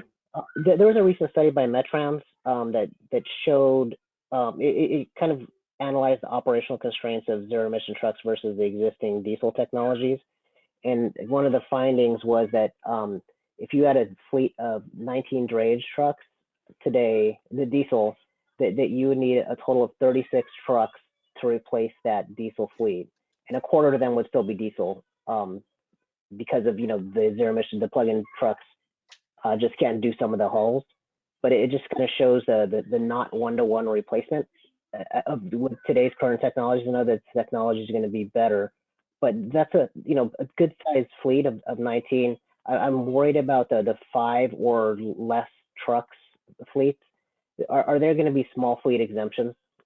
I guess my ultimate question. Small fleet exemptions where, okay, we'll get the next available thing, such as, near zero trucks. This is just for specific to drayage. So I can answer that. So right now, no, there isn't any type of exemptions for a small fleet. We do see that most of the trucks will, there is kind of this ramp that we do see with this approach. So we do know that we will see, some of the larger fleets probably having to do some of the replacement early, potentially taking some of the incentive programs, what's available. So right now there isn't any type of small fleet exemption for drayage. Yeah, and I can maybe add a little bit in that we do recognize that in the near term, a ZEV isn't a one-for-one replacement, but the technology does fit in certain applications right now, and as the technology improves over time, it can fit into more applications. So we do see that there's going to be some, as the more and more zero-emission vehicles are added to the drayage fleet, they'll be able to better fit the application, and over time, it'll be less of an issue. Oh, go ahead. There's that, and there's a little bit of making sure that the vehicle is put in the right application. We all know from experience and well, not necessarily experience, but even with light duty and other vehicle types, you can have a one-to-one replacement in the right application and the right routes. It isn't necessarily a one-for-one replacement to provide infinite flexibility, but that's not necessarily what the situation is here, and part of why we're targeting this as a category, because there are ways to manage the fleet where there would be a one-for-one replacement. So I would like to, I guess, understand better what that report did, but I presume part of the analysis is that nothing changes in how trucks are routed. Because again, this is the basic same situation that we'll be looking in the next part too, and what we looked at with transit buses is that in many cases, the zero emission vehicles that are available today and even 2 years ago can meet easily half of the mini fleet's needs. It couldn't meet all of their needs, but when you're getting to 10% or a small number of vehicles, then you can find the right application for them to work. And in this case here, it's like this would be maybe in the early years, there might be some strategic use of the trucks for certain routes and dispatch them in a particular way where they would be displacing a diesel on a one-for-one basis, but they wouldn't be displacing one that's going out of state, for example, from a port or other location. So it's ultimately a problem that can be managed too.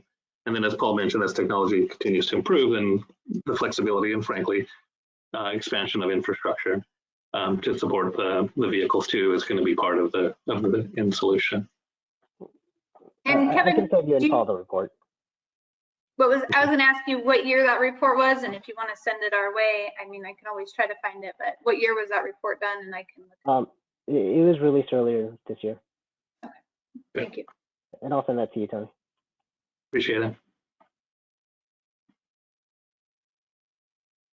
I'm sorry, and then I want to cover just the last comment about weight was something to the effect of 10,000 pounds. And so it's like, thanks for the response, but it didn't cover the question. But 10,000 pounds, I mean, at that point, you're talking a 500-mile kind of vehicle as well, or higher potentially, and might not be factoring in where frankly, the weight of the vehicle, the components that you're displacing as well. So I don't believe that the 10,000 pounds would be necessarily a relevant number for the drayage discussion.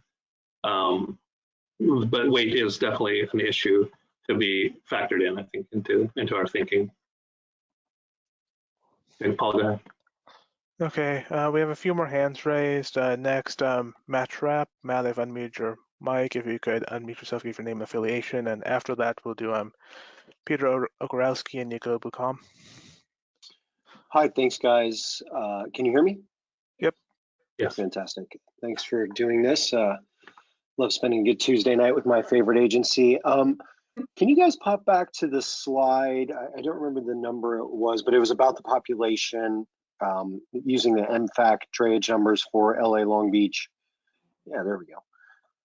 I'm just I was curious your guys's number of in-state Class 8 inactive trucks and then this out-of-state number, non-gasoline, of Port of LA and Long Beach in particular.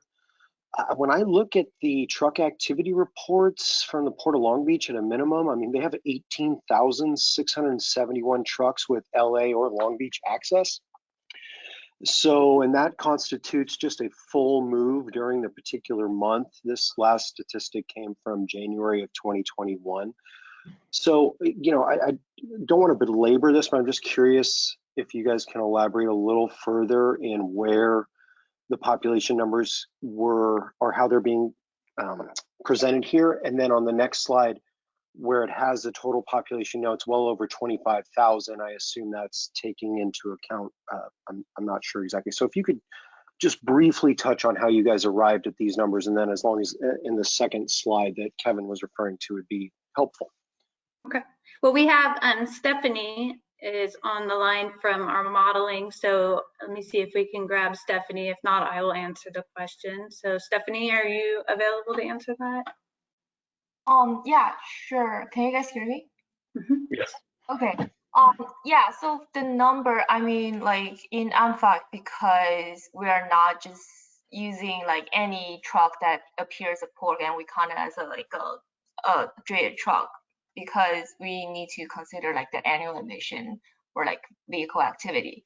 So this is a list of VINs that we get from ports, and then they tell us like how frequent they visit the port basically.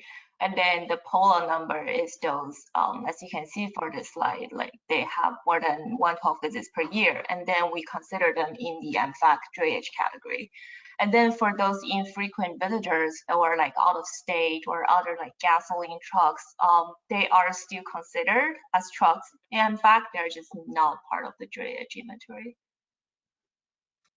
So Matt, what they had done is they had considered what would be active as 112 visits per year when they looked at all of the visit information. And that meant that these trucks visited at least 2 or more times per week. So that was like the baseline they used for an active truck. Otherwise, they consider these trucks doing other activities outside of the port, but they're not part of that dedicated fleet. So yes, when you look at but they're considered port trucks either way, so they'll have to meet the standards. So that's kind of, I guess what I'm trying to get to is that even though it looks like, okay, well, there's only 13,000 what we would consider, or what you guys, what you guys would have derived from the LA information of the 112 visits per year as being the active trucks for purposes of emissions modeling is one thing. But on the other hand, we got 18,000 trucks that come into that are able to access the ports of LA and Long Beach, 13,745 of them in 1 month, and that's just a particular one move.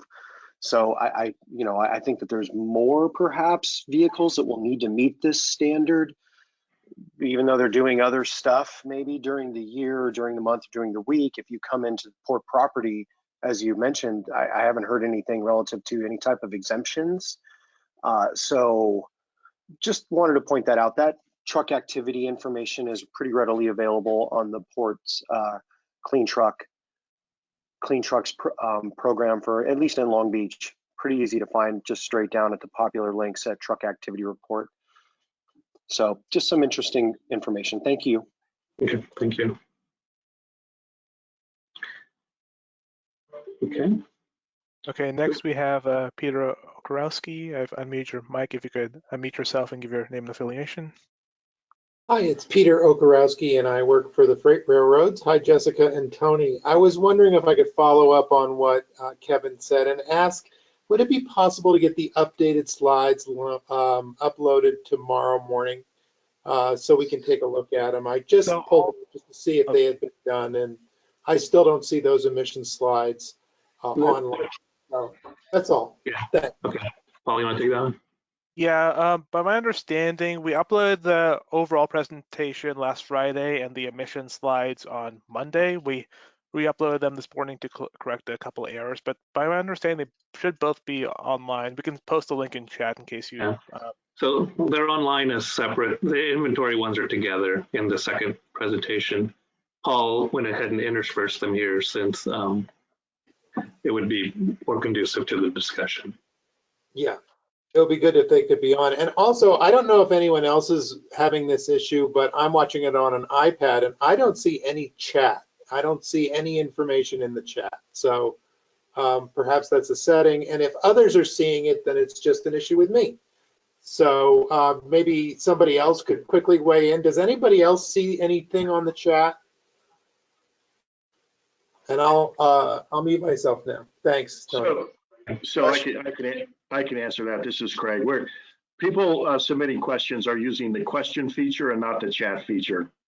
We're using the question feature of the GoToWebinar to submit questions and answer questions.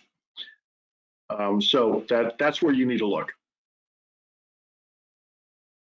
Thanks, Craig. You know, when I look on that questions, I've got 2 here. That's it. So are there more than 2?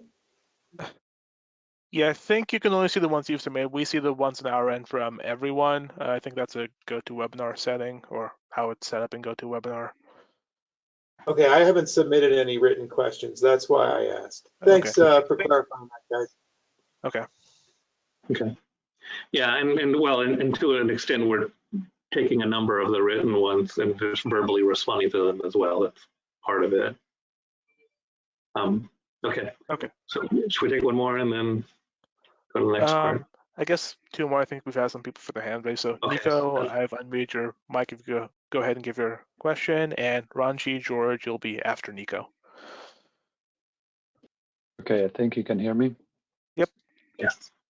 Good evening. It's good to talk to you in the evening, because typically when I see you in the evening, it's during some event afterwards. But in this case, we're talking serious and there's no chatter on the side. But nonetheless, with regard to the previous slide, the one about the drayage truck CEF population, that's on the separate slide deck. That's that you probably have to get, but it's posted separately, and I can confirm it's up there.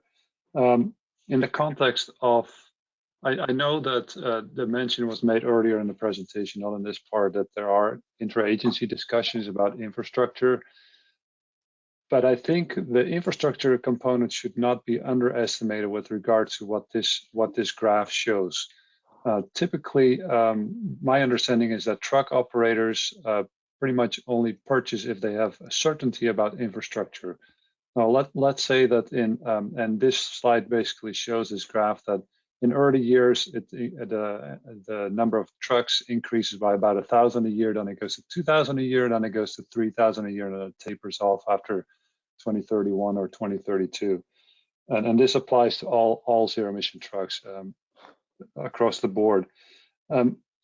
So basically what you're showing here is that the trucks are on the road. That's what this graph shows, but I think you're not considering in this graph the steps previous to that, and this delivery time after the purchase decision, and then certainty based on infrastructure being in place for this purchase decision to happen. So let's say purchase decision is made and then a year later the truck is in hand, and I may be optimistic, yes or no, and OEMs can confirm that or no, but I think the whole this is very optimistic, and I think you should definitely emphasize the fact that an infrastructure has to be in place for a purchase decision to be made for this graph to really happen, because in reality, considering what infrastructure is currently for all zero emission trucks for this drayage population, is that it's pretty much non-existing.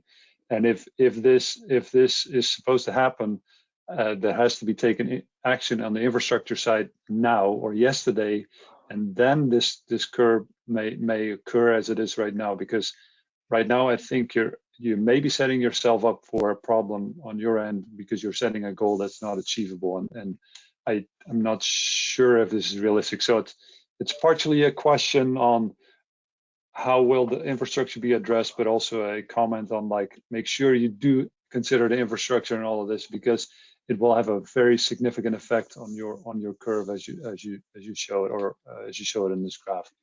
Thank you.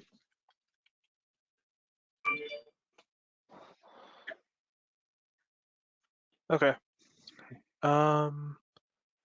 Thanks, Nico. I guess we do recognize that infrastructure is it is something that will take a lot of effort. That is part of why we're working with our sister agencies, and part of the reason we're planning to have an infrastructure work group in the upcoming months, just talk through these issues and see what needs to be done on both the battery electric and hydrogen side, and what can we do in the future, such as a public charging or public refueling network. But we do have these goals laid out in front of us, and we do see this strategy is what the better way is, how we can achieve that. And infrastructure will be a component of that we will be working on to make sure that all the right people are there, all the agencies are working together to get it done. Jessica or Tony, anything else to add there? No, I mean, no, nothing specific. I mean, ultimately, that's part of one of the reasons for the Project 800 effort. But at the end of the day, yes, I mean, by definition, placing the vehicles out there is going to mean that the infrastructure to support them is going to have to come with it. If there's any manufacturers, I wouldn't mind if they could voice what the time frame is. But I do remember from a public meeting that Volvo said, order it now, and it'll be there in 6 months. So we'll see if they meet that timeline or not. But so a year is not optimistic, I presume, from the manufacturers either. But again, we'll continue to monitor the situation, and we anticipate there will be a number of manufacturers by the 2023-24 timeframe with tractors that are suitable for this application. Yeah, for infrastructure, those timelines are different. Obviously, that's more like in 2 years time frame if the funding is in place and the decision has been made and they're moving right now. Correct, and thank you. Yeah, and the utility programs have been in place, and that's frankly one of the advantages in terms of the drayage category is that you can effectively develop some corridors that are specific to drayage for the near term, and fueling infrastructure to support that more easily than you can necessarily just put in infrastructure for statewide uses at this time. So it's actually a fairly good place to start. Okay. Thank you. Okay, then we have Ranji George. I've unmuted your mic. If you could unmute yourself and give your name and affiliation.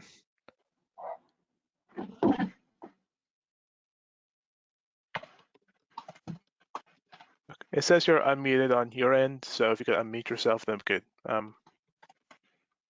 go ahead with your question. Okay.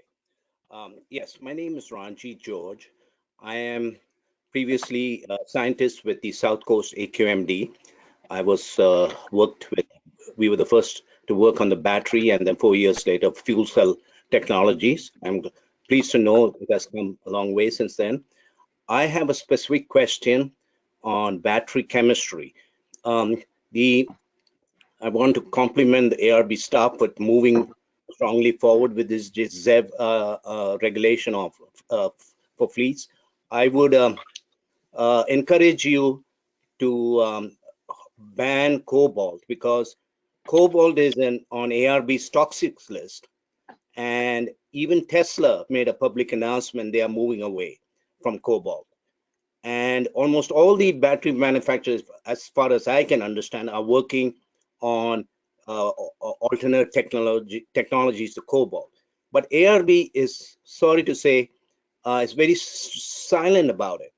And if you don't stop it, there will be thousands of these trucks with 5,000 or 6,000 per truck worth of batteries containing cobalt.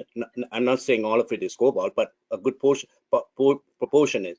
So can you, to encourage those who are working on alternative, more sustainable battery technologies, adopt with these regulations and incentives, non-cobalt approach, like the other gentleman who mentioned earlier about the new battery. I don't know what technologies he was working in, but there are things like lithium, various lithium chemistries, including lithium ferrous phosphate and nickel metal oxide, even though nickel is also on ARB's list, but I think it's less toxic. But I encourage you to do that, because at the cradle stage and at the death stage of these batteries, at some point it has to be recycled. There will be disadvantaged communities that will be most adversely affected. So let's plan for that today. I would encourage you to do that. Thank you. Thank you. Okay, Paul, let's go ahead and move on to the next section so that we can have time to get to some discussion on all of the areas. Okay. I'll move on to the next portion, which is the private and federal fleet requirements. So this essentially applies to anyone that's not a public fleet and includes the federal fleets as they're a separate group. So it does include the vehicles that these fleets own, as well as the subhauler vehicles, or that we'll talk about a little bit more in the future. It is a phase-in percentage requirement. If you're familiar with the zero-emission airport shuttle bus regulation, it's the same general structure. And we would have reporting in this as with most of the other concepts. So first, we'll start with the definition of a fleet. So for this, we are defining fleet as being any vehicles that are owned and operated under your direct control, any that are rented or leased for a period of 1 year or longer, as we've done the truck and bus regulation, and any subhauler vehicles that are owned by a third party. So a subhauler would be any for-hire motor carrier that you're hiring to provide transportation services on behalf of another motor carrier or broker. So a couple examples of this are owner-operators hired by a freight company, or vehicles that a broker is dispatching. Those are both subhaulers and will be included in the company's fleet. And to give an example, we have two companies here. One owns a good portion of their vehicles and works with subhaulers. Another doesn't own any vehicles, but they have a number of subhaulers that they're hiring and controlling. So in both of these cases, they will be treated the same as one fleet and would need to meet the requirements for the combined fleet. Next, we have a definition for high priority fleets. So this definition is similar to what we have in the Advanced Clean Trucks Large Entity Reporting requirement, and we will be using this one until we receive further information. So any company that makes more than 50 million or more in revenue, any fleet that owns 50 or more vehicles, or any broker who dispatches 50 or more vehicles, and lastly, any federal agency that operates vehicles in California. So in terms of how we structure this regulation, we did take a look back at essentially what vehicle types are best suited to be electrified. We did similar work during the Advanced Clean Trucks regulation, where we looked at the market, broke it down into 87 categories, and graded those on suitability. So we took a similar approach in this regulation, but tried to simplify it for fleets. And we saw that there are some groups of vehicles that are better suited, some that are not as suited for electrification. So the regulation structure is a percentage phase-in requirement for these high priority and federal fleets. These fleets would need to meet zero emission percentage targets as a portion of the overall fleet. So this is broken up into three distinct categories. I'll just refer to them as row 1, row 2, and row 3 for now. Row 1 includes the most well-suited vehicles, so box trucks, vans, two-axle buses, and yard trucks, where the requirements will start in 2025 and ramp up to 100% by 2030. Next is the work trucks, which we're defining as any vehicle that essentially isn't any single unit vehicle. It's not a van, box truck, or bus. And those requirements ramp up from 10% 2027 up to 100% by roughly 2040. Lastly, we have a category for just on the previous row in row 2, day cab tractors, those that aren't sleeper cabs, would be included in the second row. And lastly, we do have sleeper cab tractors in the third row, as these generally represent long haul operations. And these requirements start at 10% 2030, ramping up to 100% by 2042. So to meet these requirements, you would need to meet the percentage requirement in any way in each of these bins. So we'll walk through some examples now. Oh, and just lastly, for this, similar to the public fleets, we're treating a plug-in hybrid or NZEV the same as a zero-emission vehicle, as long as it's added to the fleet before 2035. So in this first example with a box truck, a fleet that has 60 box trucks. So the fleet would need to look at the percentage requirements for each year. For the first row, the requirements increment up in 2025, 28, 31, and 33. And for these years, they would need to make sure that they have enough zero-emission vehicles to meet the overall requirements, eventually reaching 100% by 2035. In a fleet that has multiple different types of vehicles, they would essentially you would split your vehicles into the 3 groups. So box trucks and buses would go into the first row, work trucks, day cabs would go into the second row, and sleeper cabs and other specialty vehicles would go into the final row. And you apply the percentages to each individual group of vehicles and ensure that for each of the groups, you're meeting the percentage requirements. We are envisioning an exemption process for this similar to the public fleet vehicles with a couple key differences. So again, this is meant to generally capture vehicles beyond the fleet's control, circumstances beyond the fleet's control, and they would need to show that there's no ZEVs or plug-in ZEVs commercially available. For this concept, you would need to demonstrate that no vehicles in your fleet could be zero emission. So if certain vehicles are unable to be electrified but others could, we would expect you to electrify those vehicles that are able to be electrified. We are also seeing that there may be potential weight. We do recognize that there's weight limitations and would allow some flexibility. We are still determining what would be necessary. Similar to the truck and bus regulation, we would allow a backup vehicle exemption for low mileage vehicles. What we're currently proposing is prior to 2040, a vehicle with 5,000 or less would be treated as a backup, and 1,000 miles afterwards. So these vehicles would be excluded from the calculations, and as long as you meet these requirements, your fleet, they would not be included in any fleet calculations. In terms of the reporting, we would be asking for some general information about the company and the contact information. Vehicle information, just general VIN, the fuel type, body type, and if you're adding or removing a vehicle to your fleet. We would be requesting information on your subhaulers. They would be reporting separately, but you would be reporting information about who they are, and so we can verify their compliance. And we would be putting the reporting date as being March 1st. So what we see resulting from this rule is that this would place responsibility on the company as hiring subhaulers. So if a company is working with a large amount of owner-operators, that parent company would need to ensure that they meet the requirements either through electrifying their fleet or working with the subhaulers to help them electrify their vehicles or developing programs to do so. This is a phase-in requirement, so it does ensure that fleets are making progress year over year, but giving some flexibility in how to achieve this, and they can do so with multiple different types of vehicles rather than having requirements for every individual vehicle type. We see that the exemption process can help fleets who may otherwise not be able to, for situations that can't be easily electrified. And we'll be talking about this a little bit later, but this approach does allow us to certify who the greener fleets are and gives a way to recognize fleets who are going above and beyond their requirements. So there are a couple other items that we haven't fleshed out in detail, but we'll be talking about in the future. There would be record-keeping requirements for the data submitted. Similar to truck and bus, there would be disclosure language when selling vehicles. So if a seller would have to ensure that the buyer is fully aware of the requirements before purchasing the vehicle. Businesses or fleets who are hiring fleets would need to ensure they're working with compliant fleets. And we would have a certificate program similar to truck and bus, so fleets can show that they're in compliance with CARB regulations. So now we'll walk through some of the population and emissions graphs.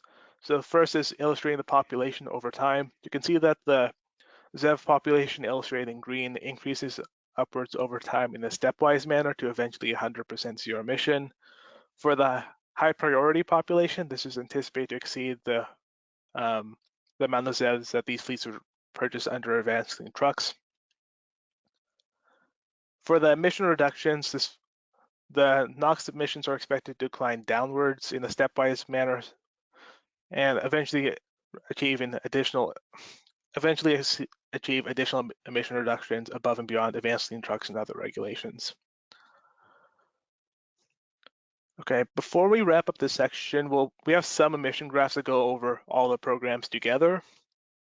So first, how many vehicles we expect to be covered by the Advanced Clean Fleets regulation. We're anticipating roughly 10 to 15% of the Class 2B and 3 vehicles will be covered by this, and a larger portion of the heavier vehicles who have larger emissions impacts. Oh, and on this one, for the utility vehicles, we are recognizing that all the vehicles owned by utilities in inventory are owned by large fleets and would be classified as high priority fleets. One other question that we want to illustrate is how this regulation compares against advanced clean trucks.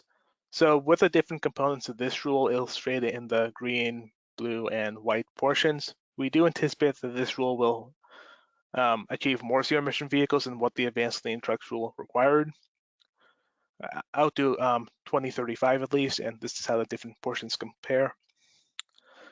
And lastly, on a longer timeline, this advanced clean trucks would eventually exceed advanced clean fleets as the population of ZEVs required by advanced clean trucks does increase over time indefinitely, so would expand beyond the number of fleets covered in this regulation, in the fleet regulation. Okay, that finishes this portion of the presentation. We can now take questions and answers over any of the questions on private or federal fleets.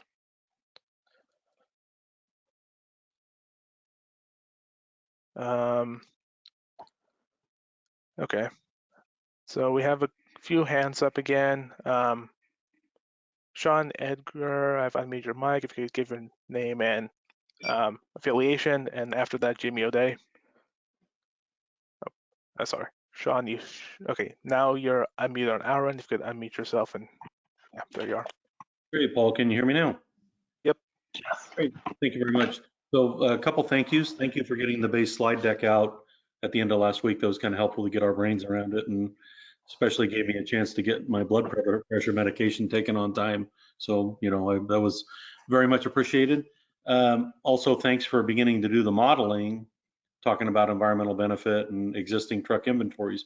My question, initial question relates to, if you go back a couple slides where you modeled combustion trucks versus, yeah, there you go. Yeah, you looked at combustion vehicles versus zero emission vehicles. I noticed in the prior deck for the drayage trucks, you broke out combustion vehicles into two categories. You broke them out into diesel, and you had a section for natural gas. Are you intending to also break out this a little bit more, or if not, why not? On this one, the main reason is just that the graph is kind of based with diesel, natural gas, gasoline, and a few other fuel types. It was mainly just to make the data look more presentable, but we do have the data and we'll be presenting that once we have the final numbers. Okay, cool. No, that's good. Kudos to you guys for doing that kind of modeling, because I think as we get to, in front of the board, the policymakers need to have a, kind of clear view of what the different scenarios are. I would also just make a pitch for you to look at, alternative scenarios. I know we've talked a lot about the waste industry and the strides that industry has made with zero emission RNG powered trucks. And one thing I noticed, I would make a pitch for you to fully flush out what the inventory of natural gas vehicles are as you get your LER reporting in there, and also the other resources. You have a bunch of those that are in truckers today, and so you probably have a couple different data sources to look at. However, one thing I would just ask you to look into a little bit more detail would be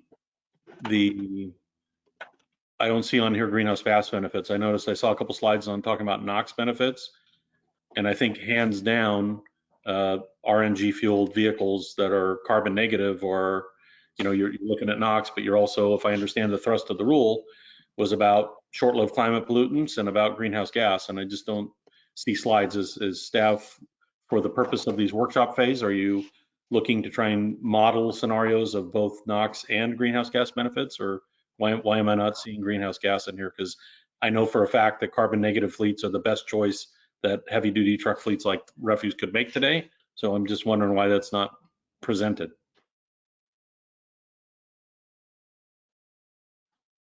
Does anybody have a better answer? Okay, go ahead, Paul. Cover this part, and we're still working on the inventory for the regulation. We had the population and NOx slides ready. The GHG we're still working on, as there's some additional factors we're working on with the well-to-wheel emissions there. So we don't have it ready yet, but we'll be ready for upcoming public events and for regulatory development process. Okay, cool. Thank you for that. And then my last question would be, I didn't capture the first couple minutes, was out of difficulty with audio. Is there a next planned workshop webinar series in this, or where can you plot out for a sec what the next steps are? Yeah, I think we'll be getting to that near the end of the presentation, but we're planning to have some work groups in the April timeframe and probably a workshop after that in the May, June timeframe. I will look forward to that. Thank you. Okay, thanks, Sean. Next we have Jimmy O'Day. I have unmuted your mic, and after that we have Anjali Diodar. Okay, so go ahead, Jimmy.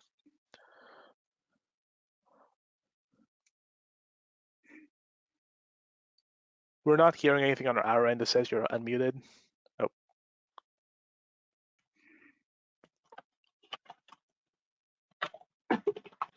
It shows your mic is flickering on and off, but we can't hear anything on our end.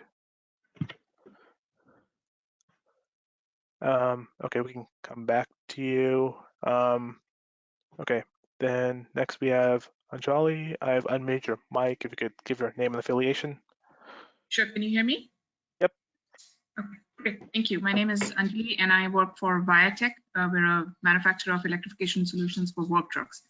I had actually asked a question earlier in the chat about, because there were utility fleets were listed. So I had asked a question whether bucket trucks would be covered, and the answer was yes. But the follow-up question that I had was, would they get, so hybrid bucket trucks, would they get counted as NZEVs?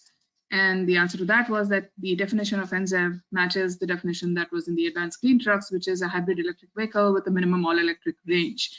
And I just want to point out the dichotomy here, because I want to ask CARB to make sure that NZEV and hybridization should include both zero emission work as well as miles, because for bucket trucks, the larger, medium, and heavy duty trucks, their driven miles don't define the NZEV nature of the truck, because they, on the work side, they end up idling for 3 to 4 hours, and that's where most of the emissions occur.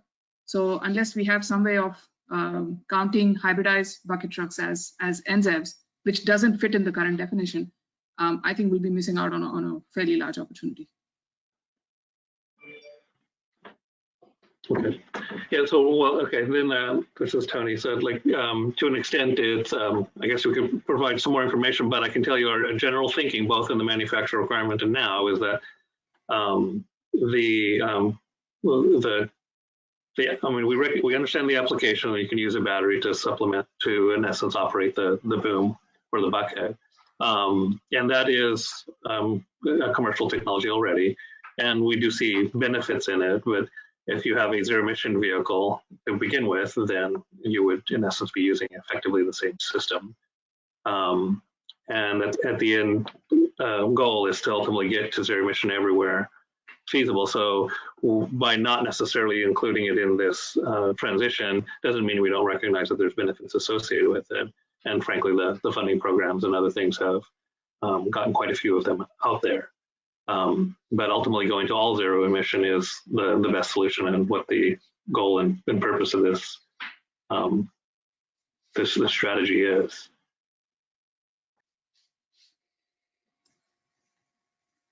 Okay, thank you. Again, just a small little point to add to what I said earlier, that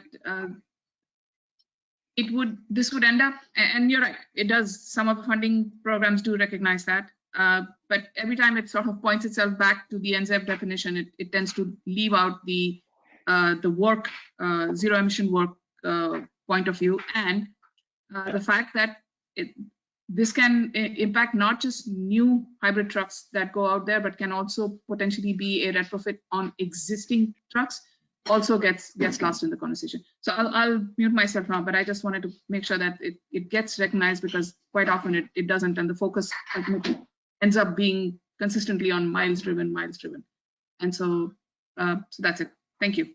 Sure, I appreciate that. And just more broadly, I think this issue may come up too. It's even when we ask the questions to get information from fleets and how they operate their vehicles, you know, we did recognize and do recognize that work trucks, the hours operated are generally more important than the miles operated.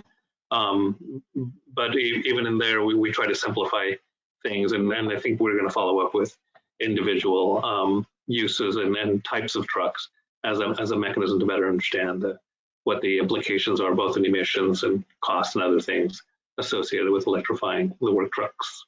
Sure, that might use a lot of PTO, for example.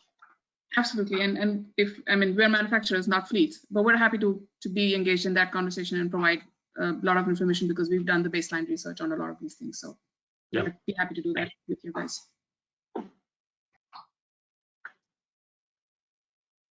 Okay, we have some. Oh wait, it's Jimmy. You said that you should be. Oh wait, sorry. Okay, Jamie, if unmuted yourself, if you could give your name and affiliation. Yeah, Jimmy O'Day, Union of Concerned Scientists. Can you hear me? Yes. Great. Sorry about the earlier snafu.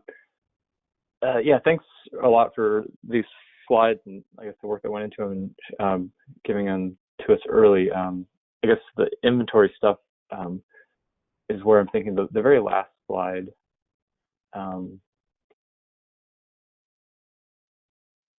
Yeah. This is, and the others are really useful. I know these are hard numbers to get a hold of, just with the policy applying to so many different classes. I guess my high level comment is, I guess the big gap between the black line and the red and the dotted lines that we hope we need to make up in some way. But I guess I'm a little surprised to some degree, maybe comment on why, just of all the categories that this policy covers, I maybe would have expected it to have higher numbers from the fleet rule. Is it just that the lack of, I guess, on the bar chart where there's the class 2B and 3, is it really just those numbers where there's such small fractions of? I can give a couple. I guess we're still working on answering these questions. We are anticipating a good amount of data with the April large entity reporting information, but I can cover a couple points. So there are a large portion of vehicles that are owned by individuals or one truck owners in the 2B3 market. That does affect these numbers, since we aren't looking at them right now in the fleet rule. And on top of that, we don't have numbers right now on subhaulers. We know that we have an estimate how many vehicles are in fleets, but we don't know how many vehicles are subhaulers who are working underneath another high priority fleet. We would be including those into the requirement, but we don't have a good estimate on the numbers yet. We're hoping that the April reporting helps with that. And we are still trying to get a better estimate of some of the population, but I guess that's a couple of the points that are factoring into this. Yeah, to expand on that a little, so this is our preliminary analysis. We do expect it to change with the more details that we get specifically on that question on subhaulers, but also even the vehicle distribution in these different companies and entities. So we do expect that even if the proposal didn't change, that these numbers still would. And of course, we anticipate the proposal will change some over the coming months. One small question I have for the definition of renting or leasing for a year.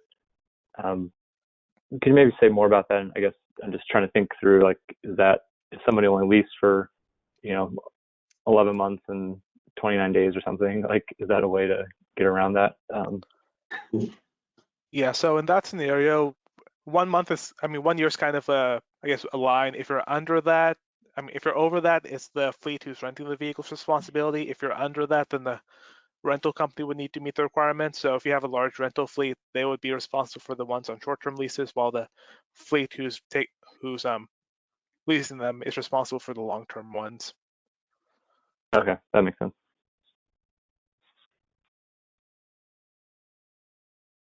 Okay, thank you, Jamie. Okay, I guess we have some questions in chat we can get to right now. We have a good amount, so I guess we might need to be quick. Okay, so we have one from David Rothbard. How will CARB ensure dirty trucks based outside California will not undermine the emission reductions planned to achieve in the South Coast and San Joaquin Valleys and achieve California's greenhouse gas goals? So these requirements are applied to any vehicles operating within California. So if an out-of-state company is doing business within the state, they would need to ensure that they're meeting these requirements.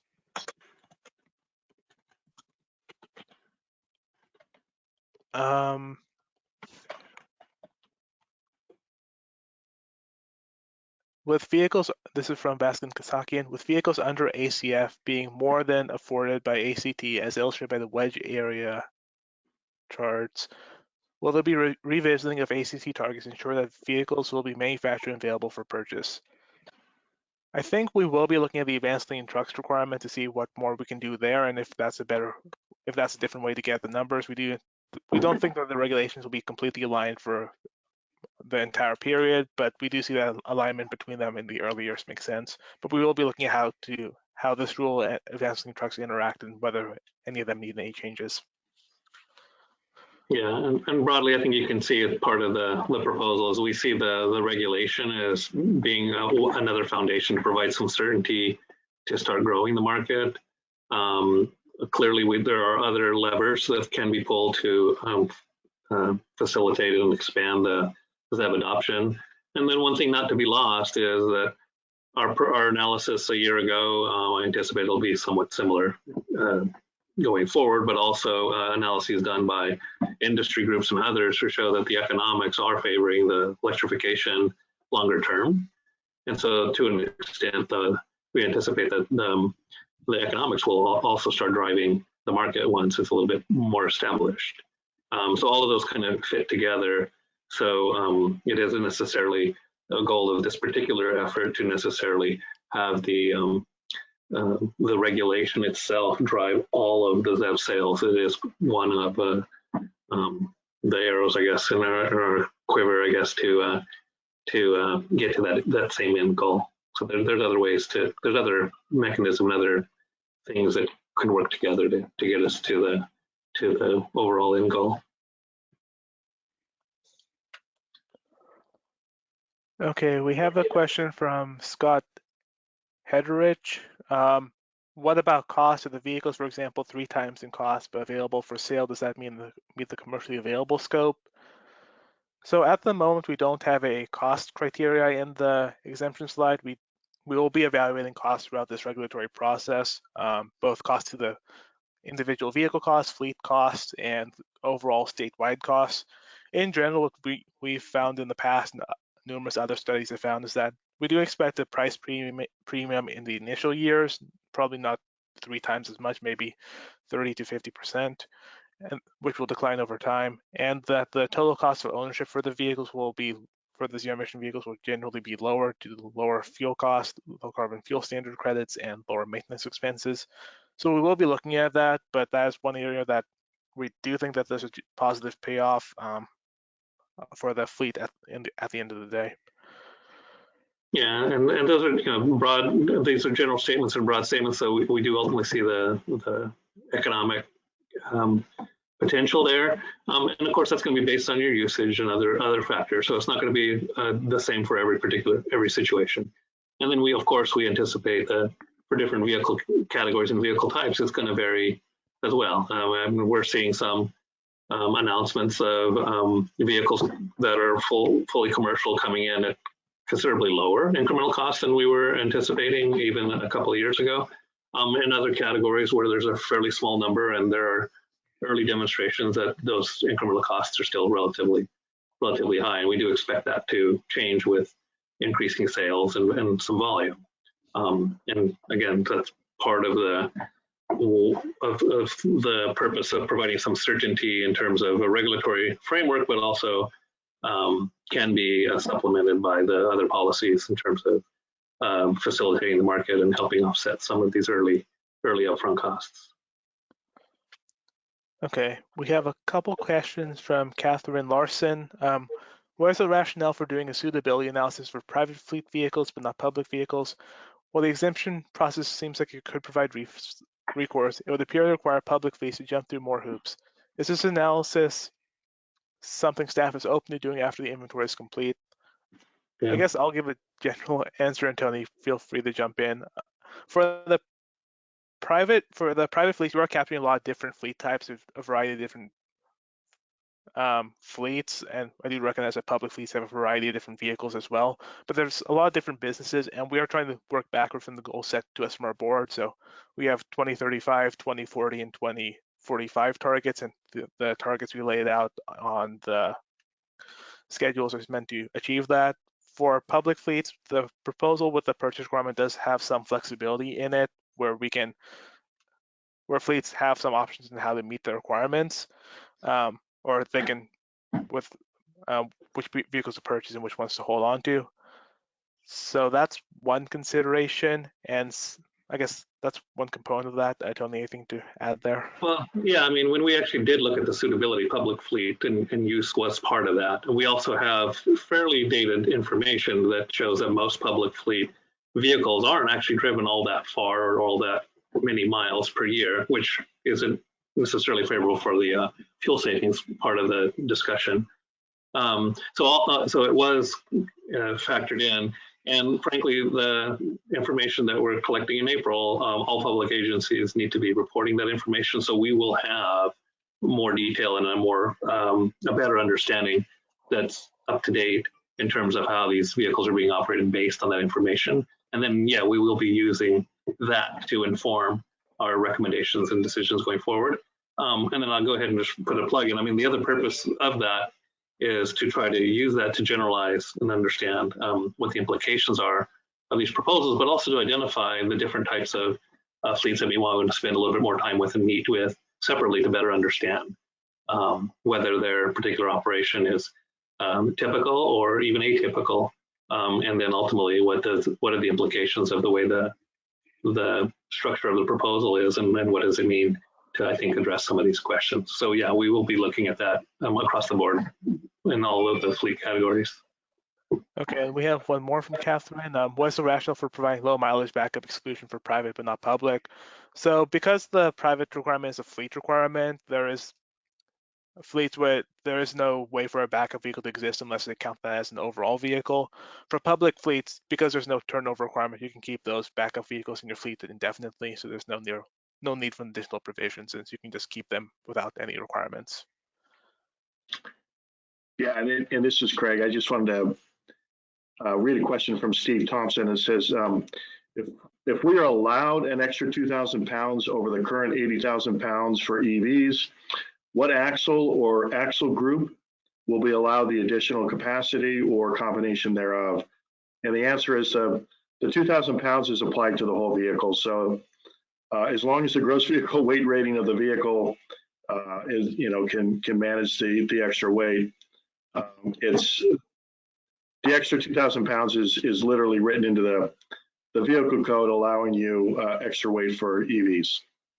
Yeah, so it applies to yeah, the other thing I want to throw out there is just, again, it's kind of a rough rule of thumb thing, but one, you can't always assume that every EV will be heavier than its equivalent. I mean, that's not a bad assumption in general, but if you have a vehicle that's effectively designed for roughly 100-mile range, then the weight will probably be neutral. It's as you're getting to higher range vehicles, 200, 300, 500 miles, then weight becomes a bigger and bigger issue. And so that's something to be mindful of, but I want to make sure we're talking about a wide range of vehicle types. And then frankly, to the extent that the implications are that rather than buying a class 3 vehicle, you end up going to a class 4 that meets all of your same needs, that might be a possibility, but right now it's hard to say that that will be commonplace as we see the technology improvements that we've been seeing.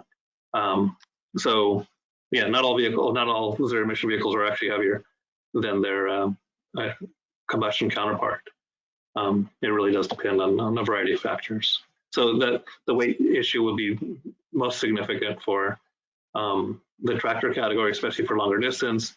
And then we do see a higher sensitivity if you're pushing a class 6 vehicle into the class 7 space, if you have to electrify, because that does change the driver licensing criteria and so on. So we'll be trying to look at that, and again, working with individual fleets, we'll get a better handle. And some of the manufacturers think we can get a better handle what the likelihood of that being a significant issue, or is it going to be a relatively small issue?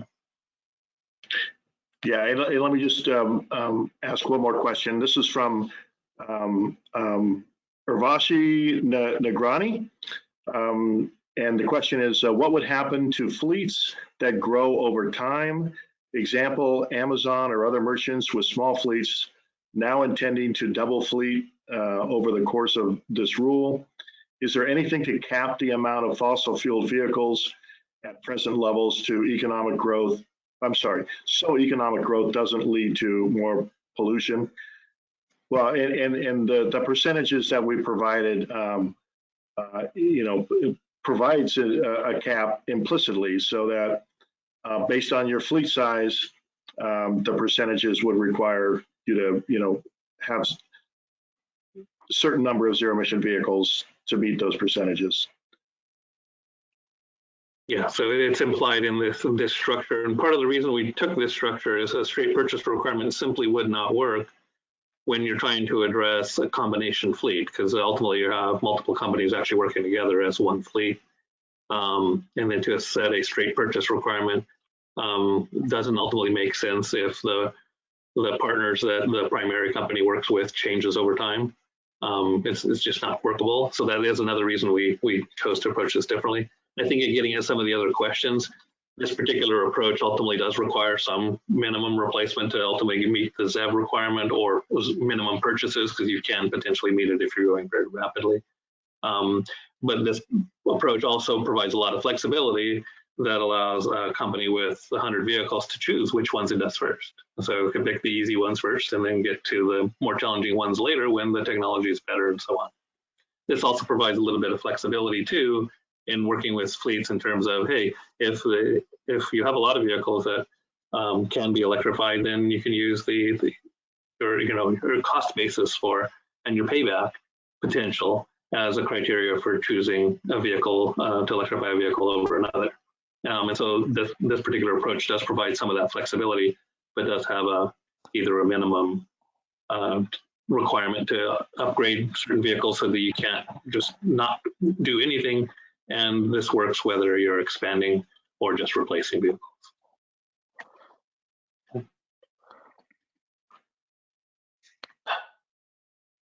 Okay, we can probably take some verbal questions. Actually, I guess I'll take one from Lisa McGee. Her question is, I guess there was a previous question. How can a repower ensure that ZEVs are reliable and ensure fleet's confidence technology in reference to ACT requiring that new ZEVs follow the zero emission powertrain certification? We probably can't answer at this meeting, but under advancing trucks and newer vehicles have to be certified as meeting the zero emission powertrain certification. For this rule, we most likely won't have anything similar just because it's already on the manufacturer side. We could look at having a potential pathway for repowers for zero emission powertrain certification, but we're probably not the ones who are most able to answer that. So this might need to be a follow-up question. Yeah, to just phrase it slightly differently, it's saying the same thing Paul did. It's the zero emission powertrain certification is mandatory in the manufacturer sales requirement, so there's no need to duplicate it here. Repowers, I don't know if there's anything being addressed in terms of repowers themselves.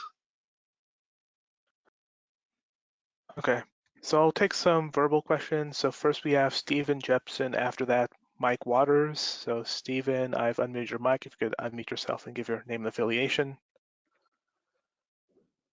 Hi, this is Steve Jepson with the Southern California Alliance of Publicly Owned Treatment Works. And our big concern is with wastewater collection system and water system maintenance vehicles. We have these heavy duty vehicles that are required to go out and work all day, or a shift, if you will, and then be available for emergency response in the event of some kind of public health emergency with a water line break or a sewer line break. And there are well over 1,000 wastewater collection systems in the state, and we're concerned about an easy, convenient exemption for these type of vehicles for our sector. Can you comment on that? Well, this is Tony. I mean, broadly, I mean, this is part of the point of having these workshops, is ultimately to draw out different pieces of information, and ultimately information you can provide us would be helpful so that we can factor it in.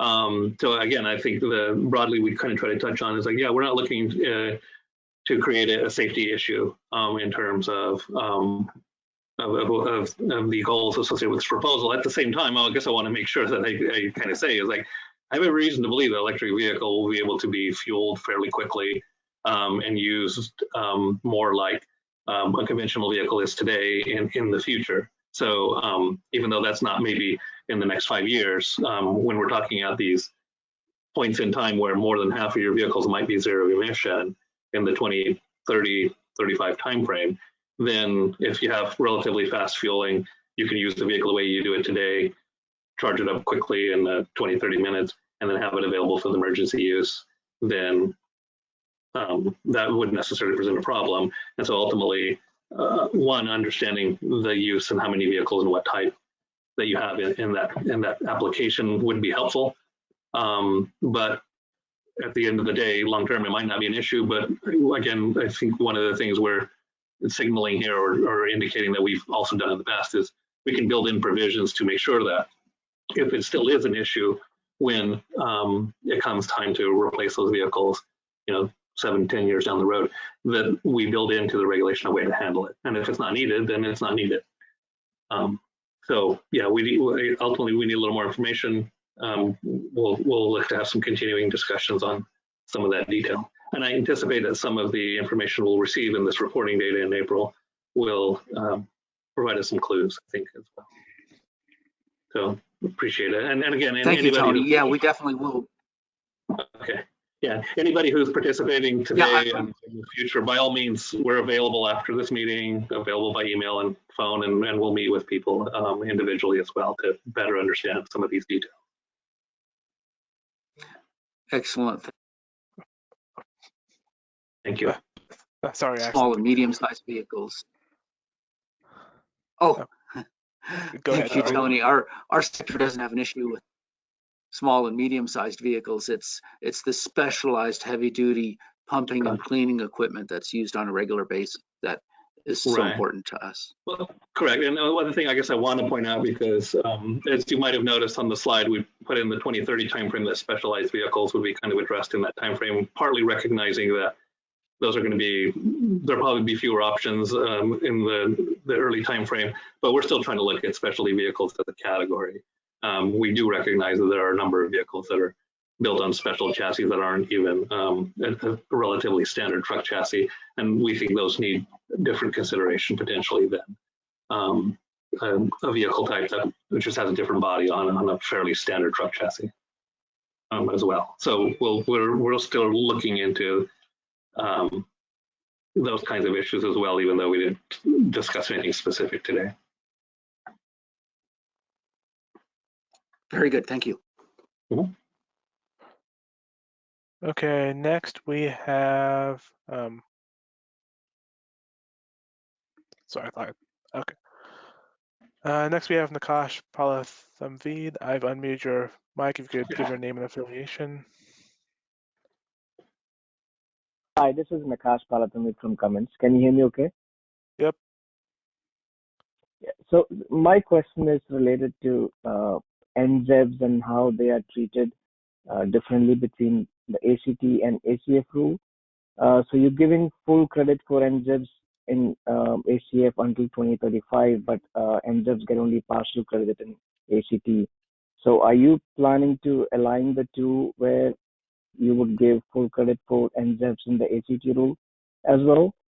And if not, how exactly are you making the comparison between the ACT and ACF rule vehicles when you don't know exactly how many NZEBs are in play coming out of the ACT rule? They get only partial credits. Okay, so I'll go ahead and take the part of that, I suppose. Yeah, in terms of the ACT regulation, that's a manufacturer sales requirement. And there is a weighting mechanism or scheme to deal with different types of vehicles and ultimately what their emissions impact would be. And there is a credit mechanism associated with less credit for a plug-in hybrid electric vehicle. We're not planning to change that regulation. When we're looking at the fleet proposal here, we did think about, hey, should we do a weighting mechanism to say, hey, a Class A truck has more emissions typically, and so on, than a Class 2B3, and then have a weighting mechanism for different weight truck categories. And then we also know that they're used differently. And I think to do something like that would just make it rather complicated and not necessarily complicated. And so at this point, our basic expectation, or at least mine, is that we are aware that Cummins has a design that would work for, in essence, a plug-in hybrid application. But most other manufacturers are essentially looking at pure zero emission vehicles. And so it's hard to say how many of the plug-in hybrids will be out there.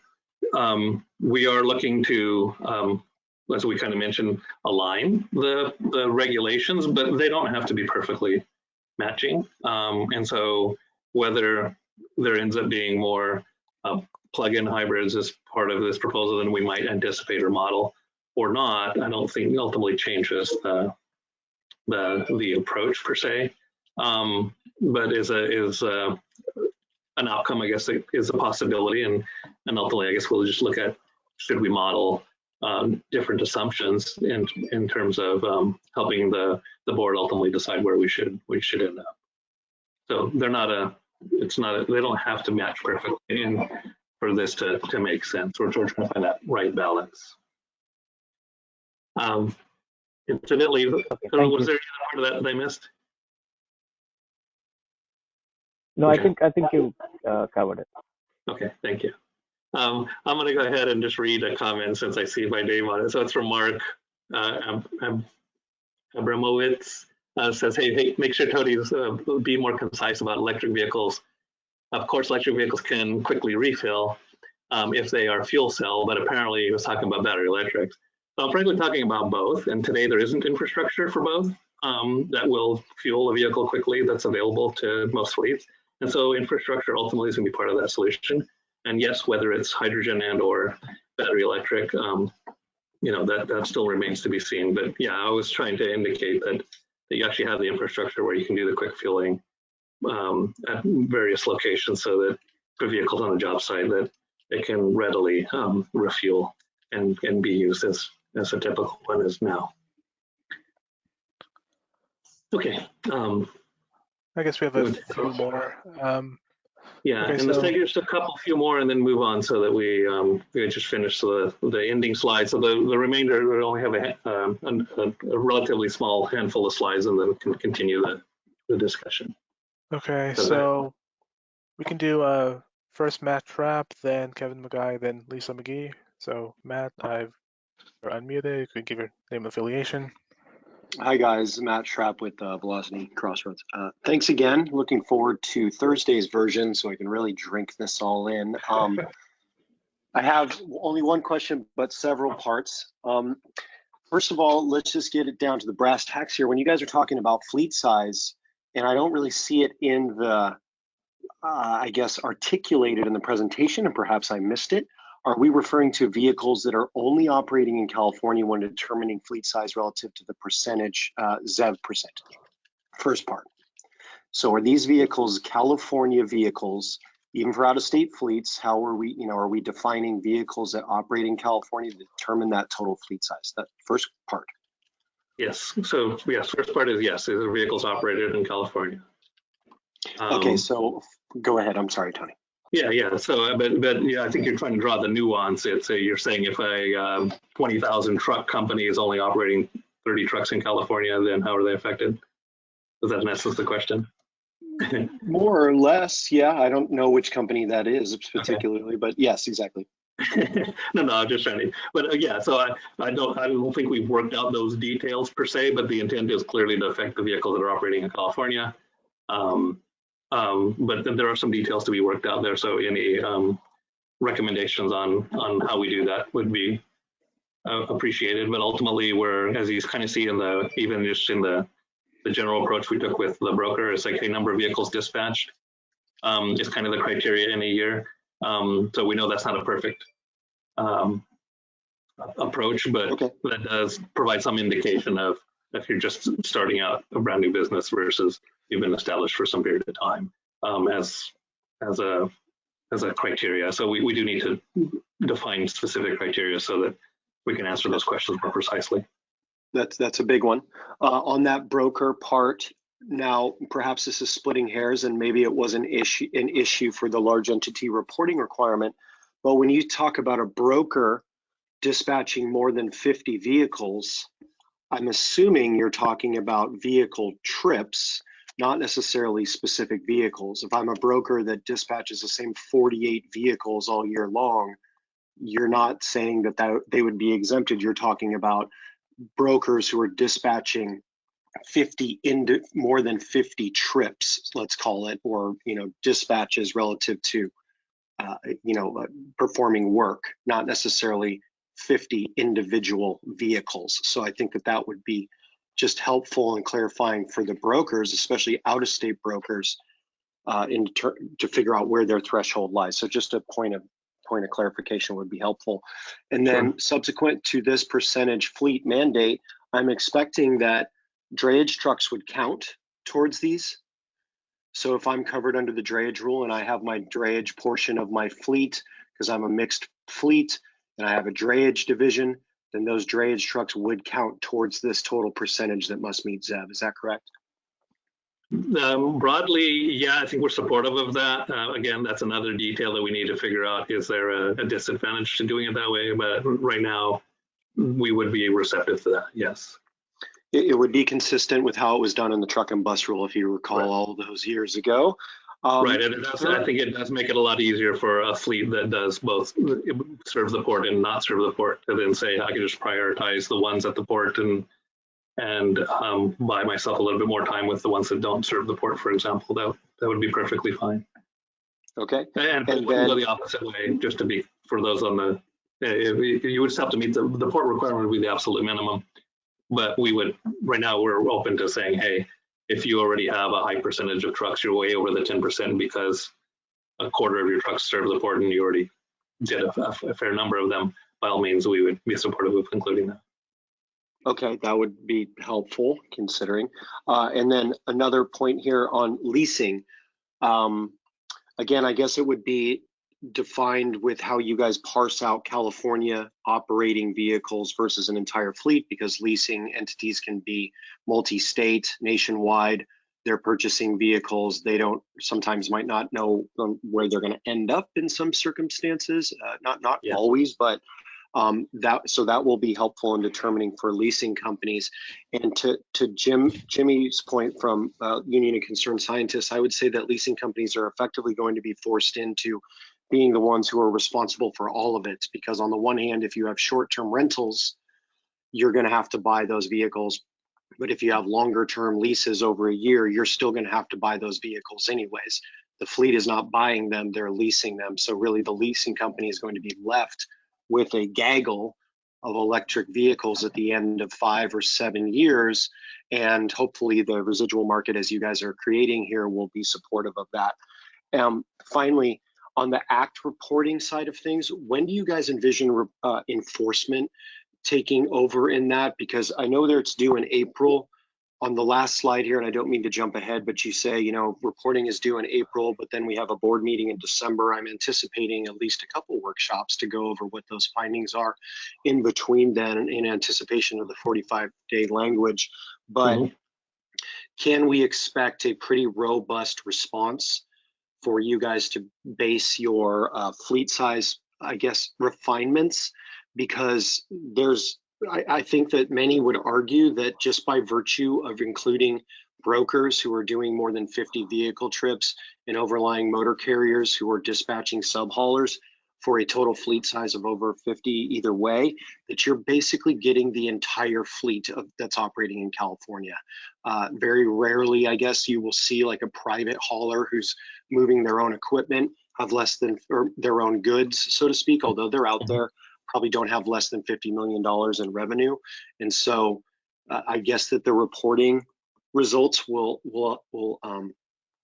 shed some light on that. But when can we expect, or when do you guys expect rather, to be able to crunch the numbers far enough down and have a robust enough response from the regulated entities in order to give us a better idea what those trade-off percentages are? So that was only 4 parts, I guess, but thank you. So the reporting deadline is April 1st, and the system's open and available now. I mean, part of answering that question, I mean, I anticipate that we'll be trying to reach out to fleets and clarify and address discrepancies, or even what are apparent discrepancies with fleets through the month of April. And then ultimately, part of it's going to be then to evaluate what the data is telling us. And so I realistically expect that to occur mostly in May. But although we'll be looking at the preliminary results, we're also working with, we have a contract for both collecting additional information on facilities as well as helping us actually synthesize this information. So I'm not 100% clear as to what the timing would be to analyze the results, I guess, in further detail. But when we do upcoming workshops or work group meetings, we intend to share what we can share at the time based on what's available. And part of that question is going to be is, you know, how well represented is the information? What does it tell us? Does it in fact confirm what you're saying now? Or if it doesn't, then that might bring up an additional set of questions as well. And so it's hard to know what the information is going to tell us until we get it.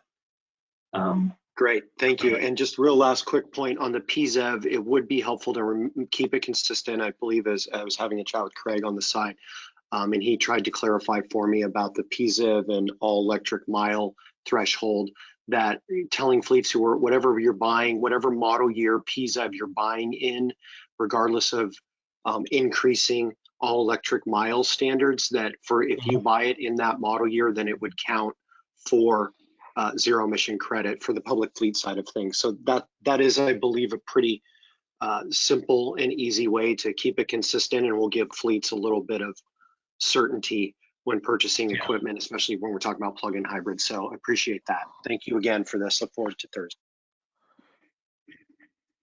Okay, thank you.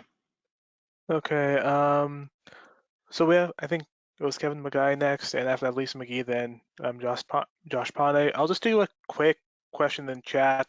By the Thursday workshop, you can provide a list of all NZEVs that qualify for credit under ACF and ACT.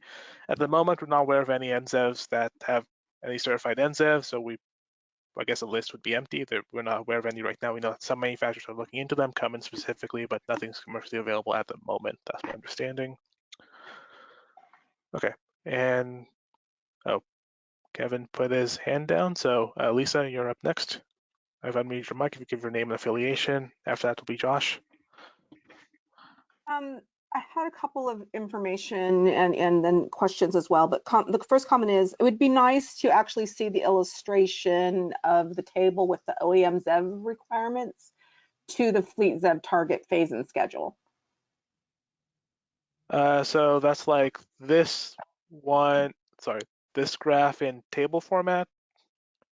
Yeah, so we can kind of see what your comparisons are by classes of vehicles, just to kind of understand, more or less what the target is related to the rule versus the OEM.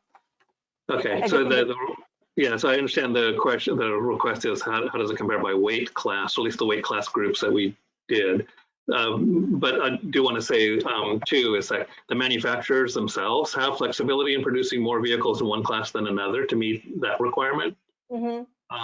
And so right now this, and then similarly with the general private fleet and federal requirement that we're putting out there, it's meet this target 10%, for example, based on the total number of vehicles you have. So if you have a wide range of vehicles, it's up to you to do the smaller ones or the bigger ones, or the ones in the middle. I guess my only point is I might shed some light on, essentially how much of a percentage of that would be out there available compared to maybe what exists today. It's just one way to continue to show that both things are growing at the same time. I get that it already essentially will, but it would just be nice to be able to illustrate it, to kind of remind us, reminding us. I think it's more education than anything. And then I have a question on what is the excluded buses? Because I know there's a rule, but I'm just not clear on it right now. There is a rule as it relates to this. Yes, well, there's the. Okay. Under advanced clean trucks, that rule is meant to electrify the truck sector mainly. So we did look at the transit. We excluded the transit bus sector for the most part in advanced clean trucks. So excluded buses are essentially transit buses, double-decker bus.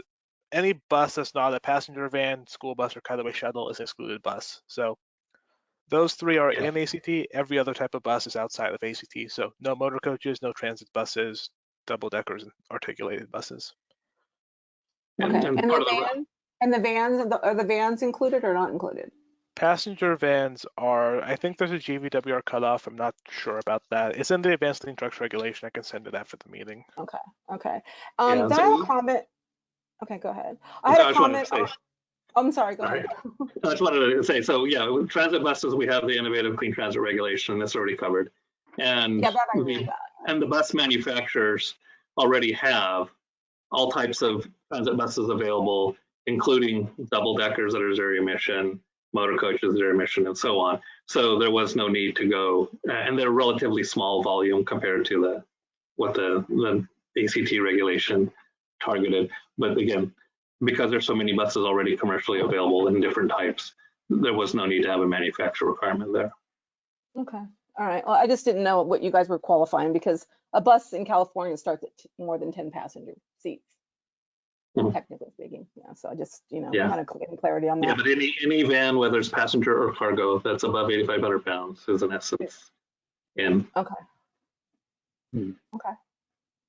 All right. So the next question I had, or actually comment, was, I think another, we talked about a few comments were brought in as it relates to the cost. And so my comment would be, to add to that is to also consider the uptime cost analysis. There is some huge benefits as it relates to looking at the real world data on the uptime of this technology. Of course, we've had lots of lessons learned of bad things happening, but just trying to move past all that and kind of saying the reality is that this technology provides an enormous benefit on the uptime side, which essentially the one takeaway that, for example, San Diego Airport Parking Company has been able to have in its second generation of fleet of ZEVs is that we're seeing 90 to 95% uptime. And this also has been able to reduce our fleet size. That is all about costs that is hard to monetize directly on some of these other cost analysis. So I'd hate to leave that out of the picture, because that really can really be a huge benefactor to every single fleet. It's hard to imagine, but it can be done. So I just want to make sure that you're getting some. Lisa, for my benefit, you were referring to just avoiding things like oil changes and things means that the vehicle's available more? No, I'll give you a great example. Green Power buses went through the Altoona testing. In that particular test, we had to choose 5 components. One component was the high voltage battery. Another component was the drivetrain motor. The remove and replace time to time in the certification process was 1 hour for one part. The other was half an hour. remove and replace. So when you talk about taking something in for maintenance as a service, is put the other things aside. Every time it goes in for service, you're going to get it back the same day, you know, theoretically, in most cases, if you've got the support there. If you don't, then of course it won't be that. That's completely a game changer in terms of uptime. That doesn't happen in the ice world. So that would be my best example. Okay, thank you. The other comment I had was trying to make sure that we are moving that bar further, faster. We certainly do have mandates, subsidies. It'd be great to make sure we don't have so much disparity that I'm seeing, that I think someone else had brought up earlier, to support further scalability, and which would obviously create a downward pressure on the supply chain to help reduce the cost. So my comment is kind of hearing this for the first time, hearing how the repowers would be supported without really any qualification, except for maybe, I guess, you guys doing your own judgment on that it's just been replaced with a drivetrain. I mean, I think we've had a lot of lessons learned on that. There's been a lack of good engineering judgment already happening in the space that has created a lot of downtime and a lot of problems with proprietary vehicles that don't have necessary diagnostic tools and other things available without, again, that one OEM providing all those services. So it'd be the same thing with repowers. So my concern is just making sure that we are either aligning that with the ZEV powertrain cert, or with, you do have an aftermarket new ZEV powertrain EOs that have been created very, very recently in the last board meeting that you had with your aftermarket. So just so you know that there is a process that you guys have started. It's very, very, very new, but it is in your aftermarket parts with Tony and Kathleen. So I just thought I would share that with you, so that we're not repeating some of those lack of durability and reliability standards that fleets really do need, especially smaller fleets. And that was it. Thanks for what you guys are doing on this. Okay, so Paul, let's take the others that you mentioned, and then we're going to move on to the last part of the slides. Okay, so next is Josh Pane. Oh. Thank you, guys. Hey, thank you for this evening. Josh Pane on behalf of the California Bus Association. You know, as we've spoken to Tony over many, many years now, we're just a small piece of the total medium and heavy duty fleets in the state. I think we may come to 1.5%. One thing I'd like to urge as we look forward to this electrification is number one, recognize that our fleets are diverse and unique in nature, in the types of trips that our folks take, and the length of trips. And so what we've done for you is we've put it all in a first pass, and I've put that on the website, as Tony has suggested, in what we're calling, I think, the road to electrification for the motor coach charter bus industry. So you all have that on the web now. So I posted that, Tony. Thank you. I think if you could just look at us, since we're such a small piece, we seem to get tangled with these big old awful trucks. And not that they're so awful. I know we all need things to be delivered to us, and so they're not awful. They're just completely different than our fleets. So I would urge us to take a look at that. We tried to do that in the truck and bus rule, and when it was called the truck rule, and we realized that buses are included as well. And so you did change the name of that, but we would urge you all to look at it and say, yeah, maybe this small fleet of motor coaches that goes from 1 day to 30 days throughout the state and around the country, from 450 miles to sometimes multiple drivers in one 24-hour period, from charters to sightseeing and touring, scheduled intercity, interstate, intrastate services, if we could just look at it in that realm, because it is a different industry. So I'll conclude with that. We appreciate it, appreciate the modeling. We know that we're a small piece of this whole. We look forward to the electrification. We think in certain instances it can happen. Luggage is a big problem depending on what our uses are. But in the modeling, we'd like you to look. There was the Union of Concerned Scientists did some work on this. And it's extraordinary when you put 56 people on one of our coaches, the carbon that's produced compared to one electric car with a person in it. So we'd like to see some modeling on that. Appreciate all of your work, and we'll talk more about the couple pages we put together. It's only a start. We put it together in a week.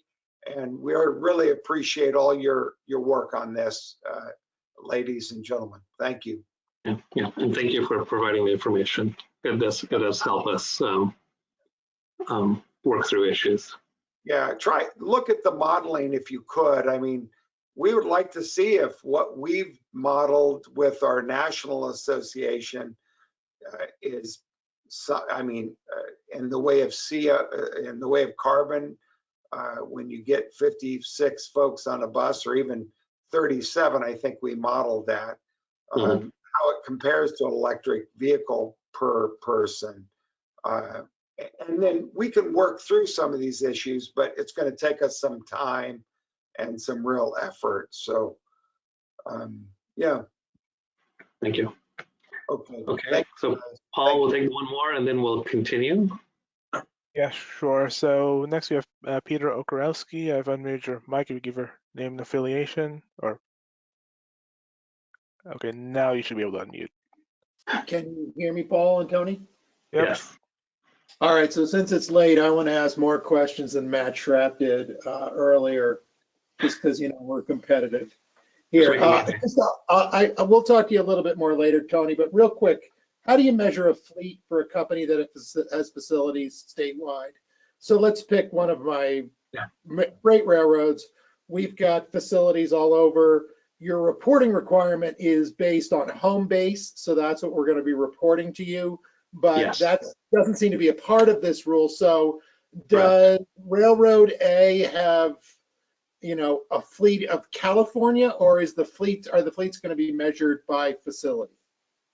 With this concept, it would be the statewide fleet. And so this kind of gets at one of those questions. I'm going to use this opportunity to get a question that was early on. So when we're looking at the fleet, it's like, it's ultimately up to you as to whether you want to electrify a couple of locations and do a lot of vehicles there, or spread them all over the place. And so you have a lot of choices in terms of where you end up placing those vehicles. And so that's flexibility that's available to somebody with a relatively large number of vehicles or combination of large vehicles to make those decisions.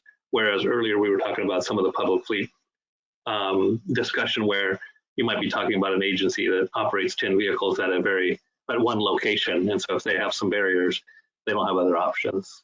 So okay, please continue. Real quick follow-up, how do you count number of vehicles in a fleet? Let's say I've got 50 vehicles in my fleet statewide, but we have fleet vehicles outside of the state. One of those comes in to do work in California for a day and then leaves. Did my fleet just go from 50 to 51? Yeah, that's a detail to be worked out, but that would be one way to do it. And obviously that presents its own issues. But yeah, we're trying to find that right balance between how do you make that determination and then don't have an overly complex way to make these pretty key decisions. So for example, previous proposals were, hey, why don't you just do everything based on actual miles traveled? But that means tracking miles for every single vehicle, where they were, whether they were inside our border or not. And that becomes rather complex. So right now, and then this rule is a little different, or what the goals are is a little different. But for now, I'll say the default would be, yeah, we would say that if the trucks are operating here at all in a given year, then it should be counted part of your fleet, and your percentage would be based on that number. That is the simplest thing to do, although if you have a fair number of vehicles doing that, then it presents its own other issues. Okay. And I just want to reiterate what somebody said earlier. I'm not a trucker, but I just want to, I mean, the number of vehicles that are going to be captured by this, I think, is way higher than what you're showing because of your hiring and dispatching provisions. So if somebody's hiring a mom and pop operation, those trucks have to be, you know, small operation, those will have to be electric. So I just, we don't have to take it, talk any further, but I just think it's, I don't think this idea that you're only hitting the large fleets is accurate, just from the limited time I've seen this information for. And we'll talk later. No, understood. I guess I have to throw in a comment. It's like, yes, we do believe that this April data will help us answer that question better, and we probably did underestimate, but we can't be sure. I'm not sure it'll help you. Yeah, but I want to make sure too that we're not talking past each other. So if we said large fleets, and so we try to make sure that we're talking about these combination fleets will include larger companies and potentially owner operators as part of that combination. And then it's up to them as a group to figure out which trucks get electrified first. Yeah, but if the dispatchers are dispatching from, say, 50 companies in California, yes, and the dispatcher's in, then everybody they talk to is going to have to be in. And those could be fleets that are 2 and 3, and those could be fleets that are 200 and 300. But again, I'm not a, I just was listening, and that gentleman said the same thing I was thinking. And I've got more questions at the end here on your last couple of slides, so I'll wait. Thanks. Okay. Well, that'd be a perfect segue. So we want to go ahead and cover those slides, and then we'll open up the discussion.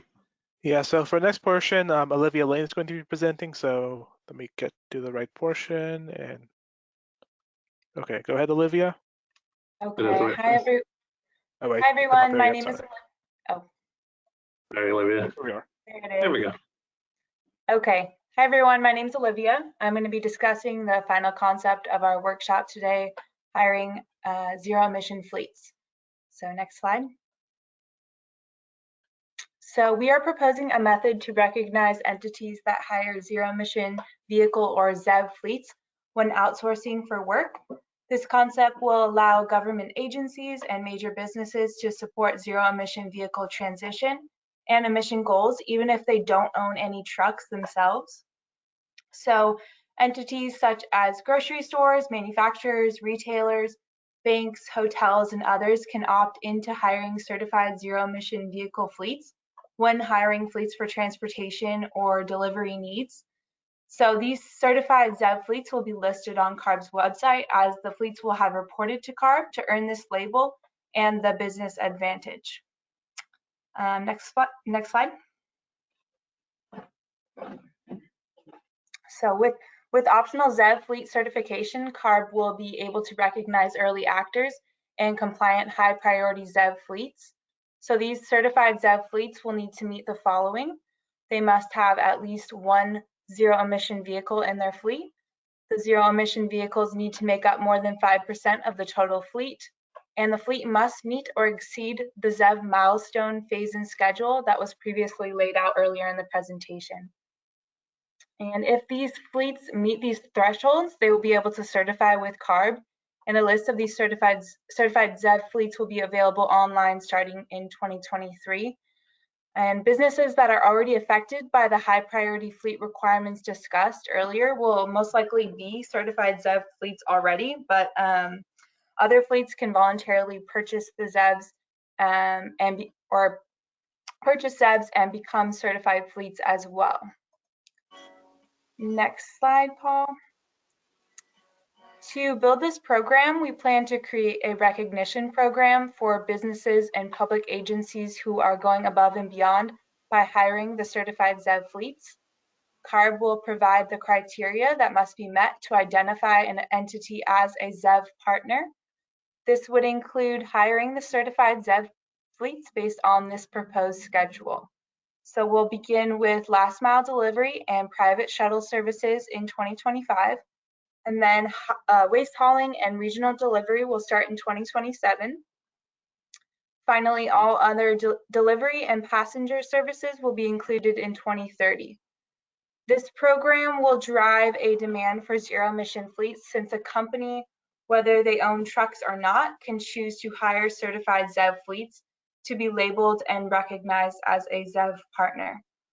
So one thing we will need to determine is if this sufficiently facilitates the inclusion of transportation services into an entity's sustainability goals into the future. Excuse me. So next slide, Paul. This graphic attempts to explain further how this might work. So starting from the left of your screen, the company who decides to become a ZEV partner would hire CARB certified ZEV fleets for services. This could include vehicle fleets hired for employee shuttle services or for linen delivery services, for instance. The ZEV partner would need to check the CARB certified ZEV fleet database, which is represented with that computer at the bottom. So they would check the database to determine which fleets meet the standard. And then these CARB certified ZEV fleets will need to report to CARB their zero emission vehicle fleet percentage and meet the thresholds laid out in the previous slides. So, and it's also possible that the CARB would publish a public database so that the ZEV partners can also be known and searched out. So this concludes our current proposal for a voluntary ZEV fleet hiring model. We are going to continue on and finish out the last couple slides. I will try to go quickly, and then we'll take questions after these couple slides. So I'm going to go over the alternatives and next steps. So the draft environmental analysis, or draft EA, that is being prepared will analyze potentially significant adverse impacts caused by reasonably foreseeable actions that may occur in response to the proposed regulation. This meets requirements of CARB's certified regulatory program authorized under the California Environmental Quality Act, or CEQA.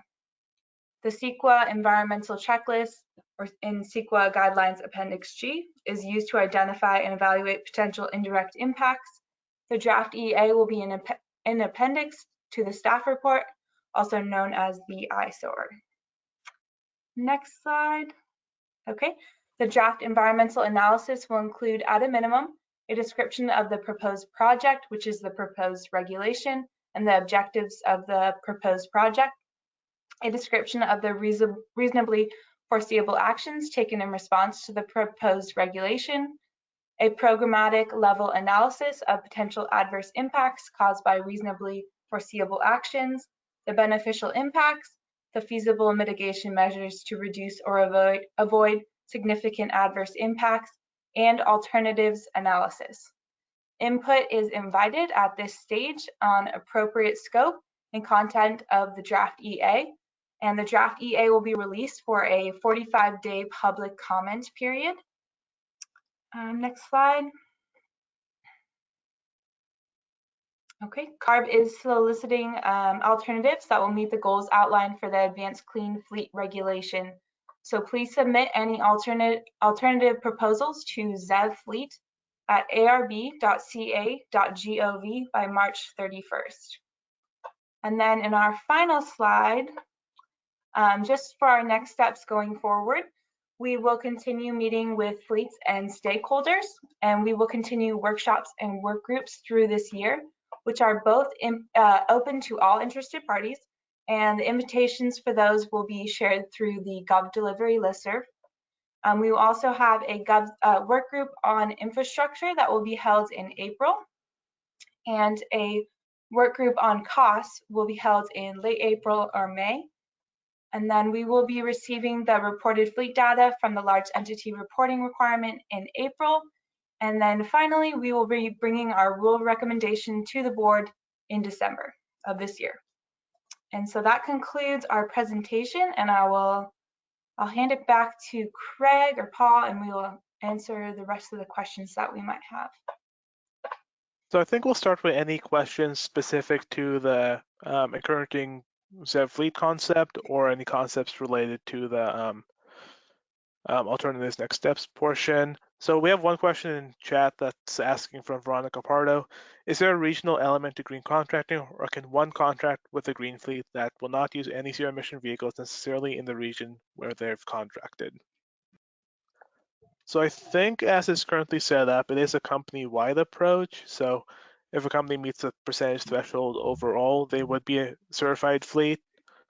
I don't think that's something we could discuss in the future, whether there should be a regional aspect to this that would add some complexity, but it could ensure emission reductions at a specific Because location. I think the question is really teasing out is if a fleet, it does meet the zero emission fleet requirement, but let's just say the zero emission vehicles are in Northern California. And if you hire them in Southern California, is it still considered a zero emission fleet? And the answer would be yes with the current proposal. And I'll just say now, is like, yeah, I think we would look to try to avoid saying, no, break up your fleet into 4 or 5 pieces to then say this part's green, but that part isn't. I think that's an area of complexity we would look to avoid. So hopefully that answers the question.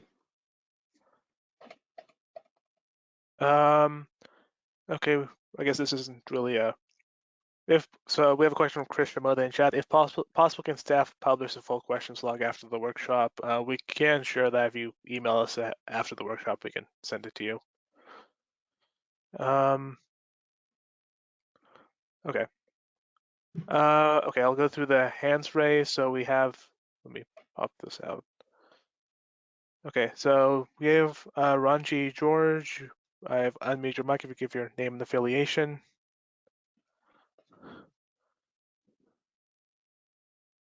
Can you hear me? Yep. Yeah. Thank you.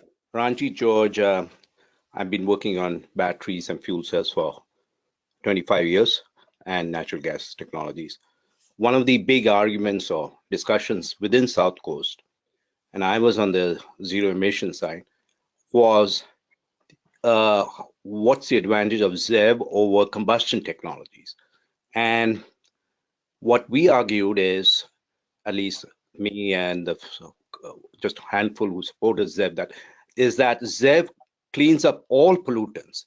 At the time we started ZEV technology, we were the first in the country to start it and influence ARB to adopt that 1990 ZEV regulation. We said that instead of fragmented approach, you control SOx, that's just before I arrived, then CO, then PM 2.5, I mean 10, PM 2, all the range one by one, ZEV removes all of that. Now today we are near zero emission technologies. Renewable natural gas is a very important technology and we made good progress there. But still, there are trace amounts of pollutants from these combustion technologies. And in a highly dense populated areas like Metro Los Angeles, where both population and traffic is so dense and whose impacts are felt by AB 617 communities, these trace amounts add up. And these exposures are important to address, which these exposures may not be significant in rural areas or where there are not problems, but definitely in metro LA areas like Long Beach and highly congested places. I would urge you that ZEV, keep ZEV in a separate special category. And even though a renewable natural gas can make good contribution, but ZEV should be treated special. I just want to leave that from a philosophical overarching point of view. Thank you. Thank you.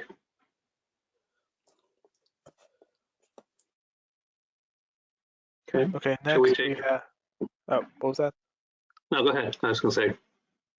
Yeah, so next is John Constantino. John, if I made your mic, if you give your name and affiliation. Hey, John Costantino on behalf of SCAPA and the Specialty Vehicle Coalition.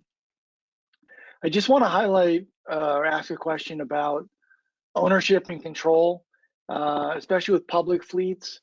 The idea that a city or a county could have a parks department, a sanitation department, an energy utility, you know, other jurisdiction, I mean, vector control. They're independently operated at times, And the way it worked in the reporting rule was, we brought this up in the guidance was, if the police department wants to report and the utility wants to report and the city wants to report all separately, great. If they want to do it together, that's fine too. That won't work with the rule, with this rule. So I just wanted to highlight that issue, that ownership and control is going to be an issue to be sorted through. Same with multiple fleets. If you have a large corporation and multiple subsidiaries, I don't think the definition in the ACT rule works at this point. So just want to highlight that and look forward to talking about it. Just before you go, I just want to clarify to the extent that you were referring to the public fleet example. Because right now what we're talking about is a straight purchase requirement, so any vehicle purchase would be zero emission starting in 2027, regardless of which department it was. But it's 50% for the first 3 years, right? Sure. Yeah. So if the Parks and Rec department is considered part of the city as opposed to its own department, that'll make a big difference. Okay. But are you proposing that you would want to make sure that the flexibility was there, so that all of the city's vehicles could be grouped together if they so chose? Yeah. I think that's a distinction that needs to be discussed, I guess. Okay. Well, I can say that. I mean, I think in the other rules and in this one, we would be completely open to that. So we'll look to put in language that allows for it. And if you don't want to use it, you don't have to. And then I did have a question. So if I know ambulances and fire trucks don't count as far as being exempted, do they count as number of vehicles? No, they wouldn't. No. We would, yeah. I mean, principal, the emergency vehicles and so on. Those defined emergency vehicles would be as if they don't exist. They wouldn't be included, reported, or counted. Okay. Thank you. And then I suppose, and then I guess this is a different question, but I am aware of at least some demonstrations and some interest in having electric emergency vehicles. So if anybody is aware of that already happening and says, hey, well, we would have a preference to electrify those, can we get some credit? Then I'd be interested in talking to anybody who would look at that too. So, thank you. All right, I'm going to grab a question off the line here.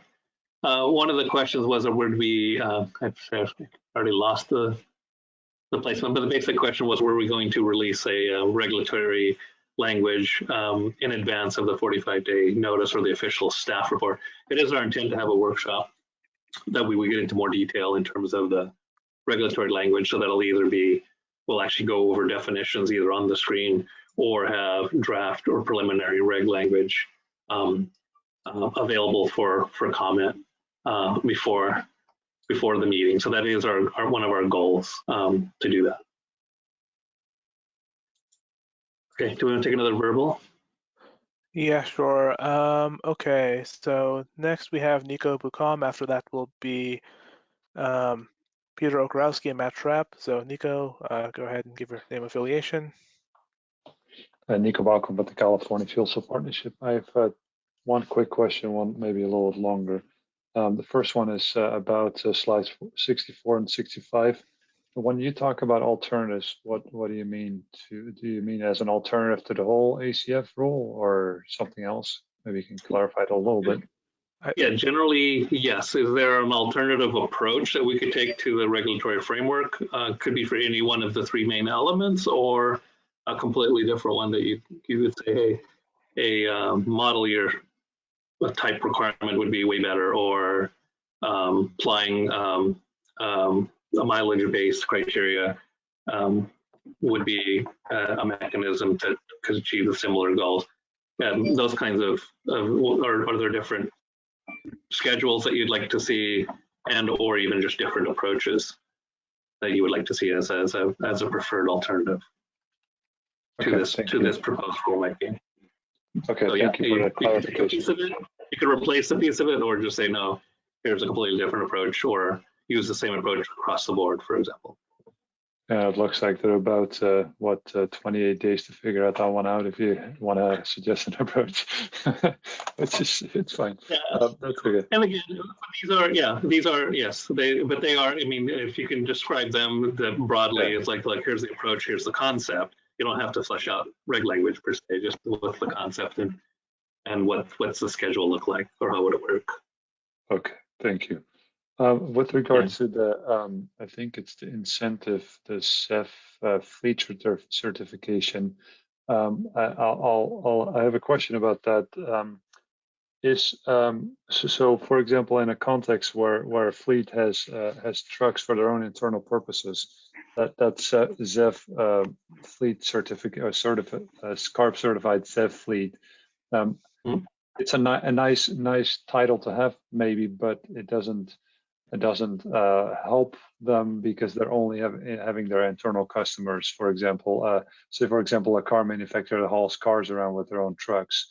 For example, they don't really benefit much from having a ZEV fleet in this context. But what I was wondering about are those, in addition to the ACT fleet the ACT ZT credits, would that also be tradable? So some like certified ZEV fleet title, can people sell that to others to reduce the cost of their fleet operation? Because it's all especially in initial years, it's all a matter of economics and how are we going to make it work. And there are some folks that have said we're not going to do this, and we try to stretch it as long as possible. But it'd be interesting to explore and hear if there's any thought on that, not necessarily from your side, but also from others.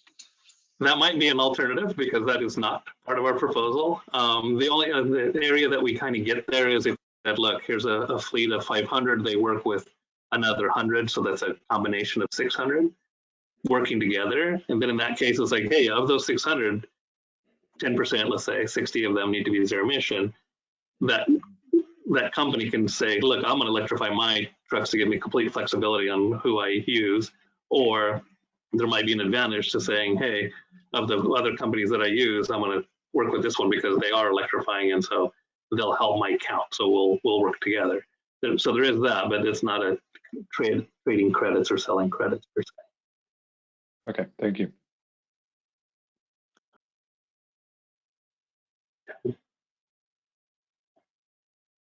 Okay, Peter, I've unmuted your mic. If you give your name and affiliation. I think Hi, you said you were next. Again. So, Tony, can you just, perhaps on the next presentation, can you let people know that the NOP is out on the SequaNet site? And the date for the comments on the NOP is actually the 22nd of March rather than the 31st. This is regarding Sequa. And I don't think you guys are just, you can check your Sequa people, but there are 2 executive orders that were issued that require during COVID that you guys post your Sequa material on your forward-facing websites. And I'm just not seeing it there. So the NOP for Sequa is out for those who are listening. The comment deadline for that is the 22nd, I believe it is, of February. And it would be good if you guys were clearer on when NOPs and Sequa documents were published on the state site, because I think you need to put them on your site to follow the 2 executive orders. Just in case you want to know, it's N54-20 and N-80-20. They both require that the NOPs and all Sequa materials be put on the public-facing website for the agencies. Second question is, this is going to sound silly, but it comes from a Sequa perspective. Is this going to be one rule? I mean, are you guys going to do a Sequa analysis for every aspect of this rule? I mean, it's going to just be really big. Okay, so it is one rule. And then that's it. Thank you very much. Those are all my Sequa questions. Thanks. Yeah, and to make sure I elaborate just a little further, yes, this is going to be a single rulemaking. There will be different components of the regulation. And clearly, as you see, the drayage concept, I think, will have its kind of its own section, but they're all part of the same You're going to rulemaking. do a secret analysis that assess the impact of dump trucks, drayage trucks, and flatbed trucks and buses all in one document? Yes. Okay. I mean, thanks. Yeah, and more broadly, and the advanced clean truck regulation, the manufacturer sales requirement covers every truck type over 8,500 pounds, essentially, right? Every vehicle type, chassis, and otherwise. But that's a sales requirement, not a usage requirement, and that's no, a big difference on the CEQA analysis. So, right, there's overlap, but yes, there's differences, but broadly, it's the same range of vehicle types. Although there's different nuances, obviously, when you're looking at fleets differently than manufacturers. Thank you very much, sir, and have a good night. I'm going to go on mute. Thank you. Okay, next we have Matt Trapp. Matt, I've unmuted your mic. If you give your name and affiliation. After that, we'll go through the questions in chat and finish off. Oh, sorry. You should be unmuted now. There, great. Thank you, Paul. I will keep this quick, and thank you for that point of clarification, Peter. That's helpful, I'm sure. Real quick though, especially in related to this certification for a optional ZEV fleet certification, will you consider fleets who have leveraged incentive monies to still be able to access this potential fleet certification? And then on that point, if someone had utilized incentive funding from the state of California to turn over into zero emission platforms, would those be, and I know that currently they can't be used to comply with rules, but if they're out of their contract time frame, depending on the program, would they then be able to be applied to the total overall percentages, or do you guys envision some separate strategy for incentives? Because I feel like, especially initially, it's a very tough proposition without leveraging some type of state incentive money initially, especially where the costs are right now. So just wondering if you could elaborate a little bit on that. Sure. So Matt, pretty much yes is the answer. The first parts of your question, it's whether you got incentives or not to electrify, we would still consider that part of the fleet. Only area that would bring any question is if there was some kind of conflict with the source of funding to count it somehow, then we would look to avoid it. But I just don't foresee that. Most of the funding programs are, hey, one, you're doing it ahead of the rule anyway. And then two, if you're going to take advantage of HVIP or other programs to go cleaner than the minimum standard, we want to encourage that. That's the whole point of this in the funding. So we would want to encourage it in the regulatory approach too. Right. Okay, cool. I mean, I wonder, since it's a percentage phase in, it's not the entire fleet. So it's not like a hard turnover date until you get into 2040, 2035. So, I mean, that seems like that would open up a lot of opportunity for incentive funding moving throughout the rest of the years here. Yeah, so there's a couple of layers there. I mean, so one, we're generally looking at 2020, well, 2025 was the first milestone that we were looking at. So anything done before that, or at least significantly ahead of that, would be considered early. So doing something in 2022 would easily be ahead of that schedule.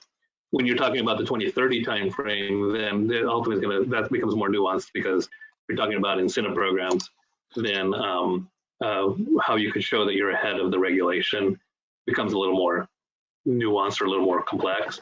However, I'll also say at the same time, it's that if we're talking 2030 timeframe, we just can't imagine that funding would be necessary. And even in some categories that even earlier, it wouldn't necessarily be a need. There is a part about getting the market started and getting enough experience, but we do believe that in many categories, the economics already look favorable in certain applications. So, and all of that's going to be part of the, the decisions in terms of how these funding programs evolve over time and things like that.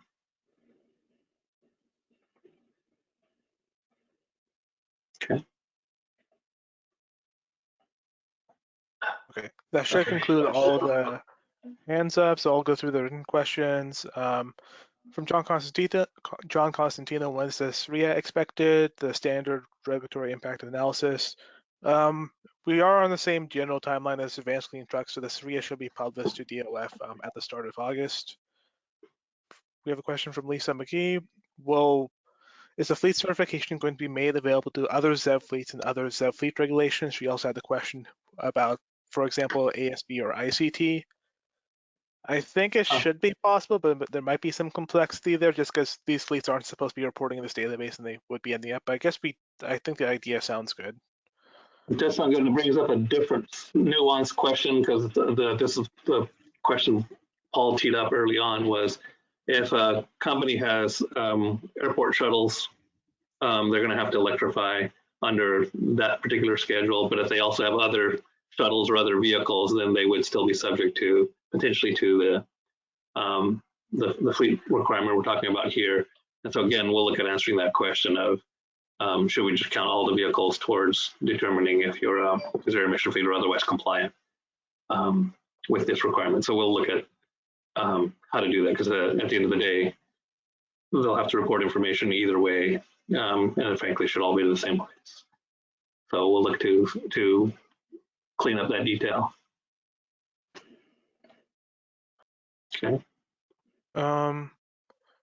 Okay, so I'm just going through some of the comments. I'm going to grab one right now. So it looks like John Constantino. It's like cost shifting needs to be accounted for, i.e. rates go up for all to supply power to applicable entities. That's actually an interesting point because the utilities do say that electric vehicles are the only thing that they're doing that will put downward pressure on prices or electricity prices. Again, that's not saying that they won't go up, but they probably won't go up as fast, given what's happening in the ZEV market. So it's not necessarily a negative. Paul? Okay, so we have a question from Julia Lester saying that for the questions and comment logs we be posted on the website, we have a procedure we have to follow to post things on our website. We'll see what we can do, but I'm not sure we can guarantee that we'll be able to post it online, but we can, I guess I can't guarantee that we'll be able to post it to the email. I think I do recall this issue came up before, and I don't think we're necessarily going to because of those other factors, but I think we could provide it upon request. Okay. Okay, we have a question from Steve Thompson. How does the infrastructure ability align with the current plan to service the regulatory compliance timeline? We are recognizing infrastructure as a component to this regulation and that it needs to be there for the vehicles to be developed, but we are saying the timeline such that fleets can plan ahead with their infrastructure and make sure that when the vehicles arrive, the infrastructure will be there. We do see us going to have an important role. That's why we are going to be having the infrastructure work groups and other efforts moving forward, but we do think that the infrastructure rollout will align with the regulatory time frame.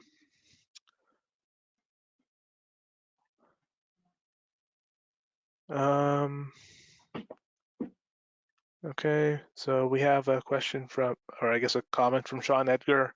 To balance Lisa's comment about uptime, I understand the process of de-energize and rendering an electric truck able to work on safely is a significant effort. Battery connections for a chassis and a separate battery powered system will take a lot of downtime. Thank you for the comment, Sean.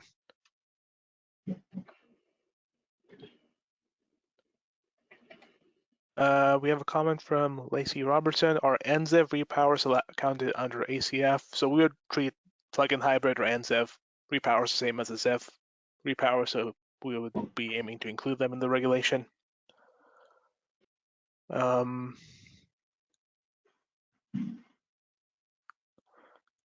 a few others that are kind of very in the weeds. I'm not sure how to get at them. Well, here's one from Steve Thompson. It says, in response to my question, specifically, steer axle capacity dependent on tire capacity, certain tire sizes, roughly certain 6,600 pound capacity versus a different tire size with more capacity. So again, how does the relative 2,000 pounds gross average for EV apply to axles? And so the point is, Steve, you can't exceed the gross vehicle weight rating of the truck. The 2,000 pounds does not apply to the gross vehicle weight rating. It applies to the ability, if the truck has the capacity, to exceed the 80,000 pound limit, right? Well, And then more broadly, the question is about axle weight. I mean, if the axle weight can't handle the weight, then it can't be loaded to exceed what it's capable of. Correct. So, Absolutely. Yeah, at the end of the day, what does that mean for an individual truck? I mean, that's one of those questions that ultimately is going to be very dependent on the vehicle and what its needs and capabilities are. I think this begs to the issue of potentially having some of the manufacturers be part of the discussion in terms of vehicle capability versus some of the other things that we're looking at. We could probably look at that for a future work group or something like that as well. Sure. To get into some of these details. Okay.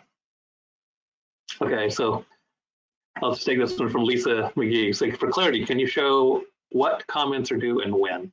Additionally, please show the workshop and board schedule, etc. So let's just go backwards. So the schedule to take this recommendation to the board is December. That means that the staff report would be out in October timeframe. And then the SRIA comes out before that, would be in the August timeframe. Paul, is that right? Yeah. Okay, thank you. So that's the proposed schedule at this time. As we touched on, we're planning some upcoming meetings in the next couple months, and then we'll look at scheduling more workshops into the summer. And then what comments are due? I mean, so most broadly, it's like, look, we're going to take the comments we receive when we get them, but we're looking for some of these timelines in terms of there's the CEQA part, and I guess there's a discrepancy in the date.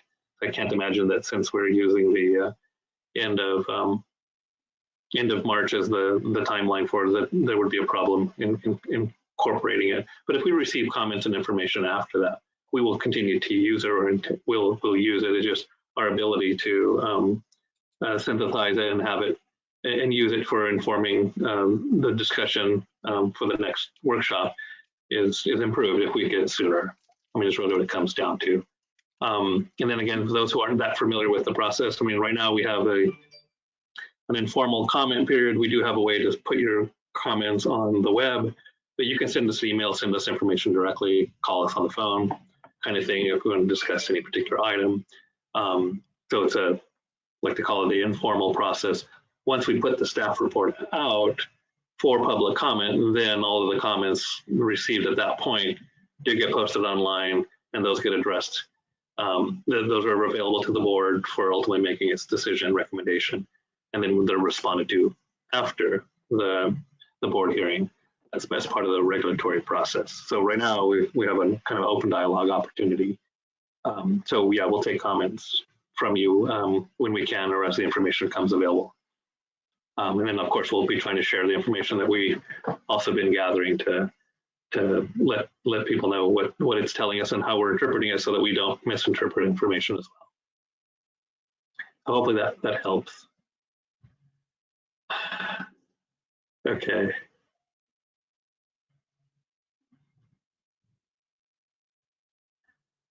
Does somebody have another one you want to grab? We have a few more coming in. I do recognize that we're past time, so maybe just one or two more. Okay, so this one is from David Worthington. How will agreements with funding sources such as CEC, air districts, and private sources that were used to convert to alternate fuel vehicles such as RNG with contract required minimum years in service be dealt with if the timeframes conflict with the ACF purchase or percentage requirements? So if fleet has an agreement that they will use this infrastructure for X amount of time, but that conflicts with ACF, how will that be handled? So the first part of that is, please bring a situation like that to our attention. That is one of the reasons we wanted to make sure we had some of the detail in this proposal, so that you kind of look at it. But we've been working somewhat closely with the waste hauling industry and some of the other requirements that they're subject to, and they do have a number of natural gas vehicles and some infrastructure. So we do believe that the time frame that we've laid out with the trash trucks kind of fitting in that middle category of 10% being zero emission by 27 and being phased in through 2040 does spread out that compliance requirement and does allow for continued use of existing vehicles for quite some time. Minimizes the potential for issues there, but there could be some conflicts in places, and to the extent that the reporting would show that, that'd be great. But if you have information about a particular company or situation, by all means, bring it to our attention. Okay. There's a couple others that are so related. Is there any more that are key so that we can go ahead and close the meeting? I see a couple infrastructure ones and a couple more weight law limits. Nothing about the proposal, I think, is left. Okay. So I guess we can close out the meeting then, unless you want. I suppose so, yeah. So we didn't get to absolutely everything, but it does appear that we got most of the core ones. And I guess those of you who are interested, the next workshop will be in the afternoon on the 4th. We're going to cover the same materials. Well, obviously, there will be different questions, and we'll try to address those at that time. If you want to, you can come to that meeting as well. But we're going to go over the exact same presentation, same slides, having the same discussion. Greg, is there anything you want to add, or should we close?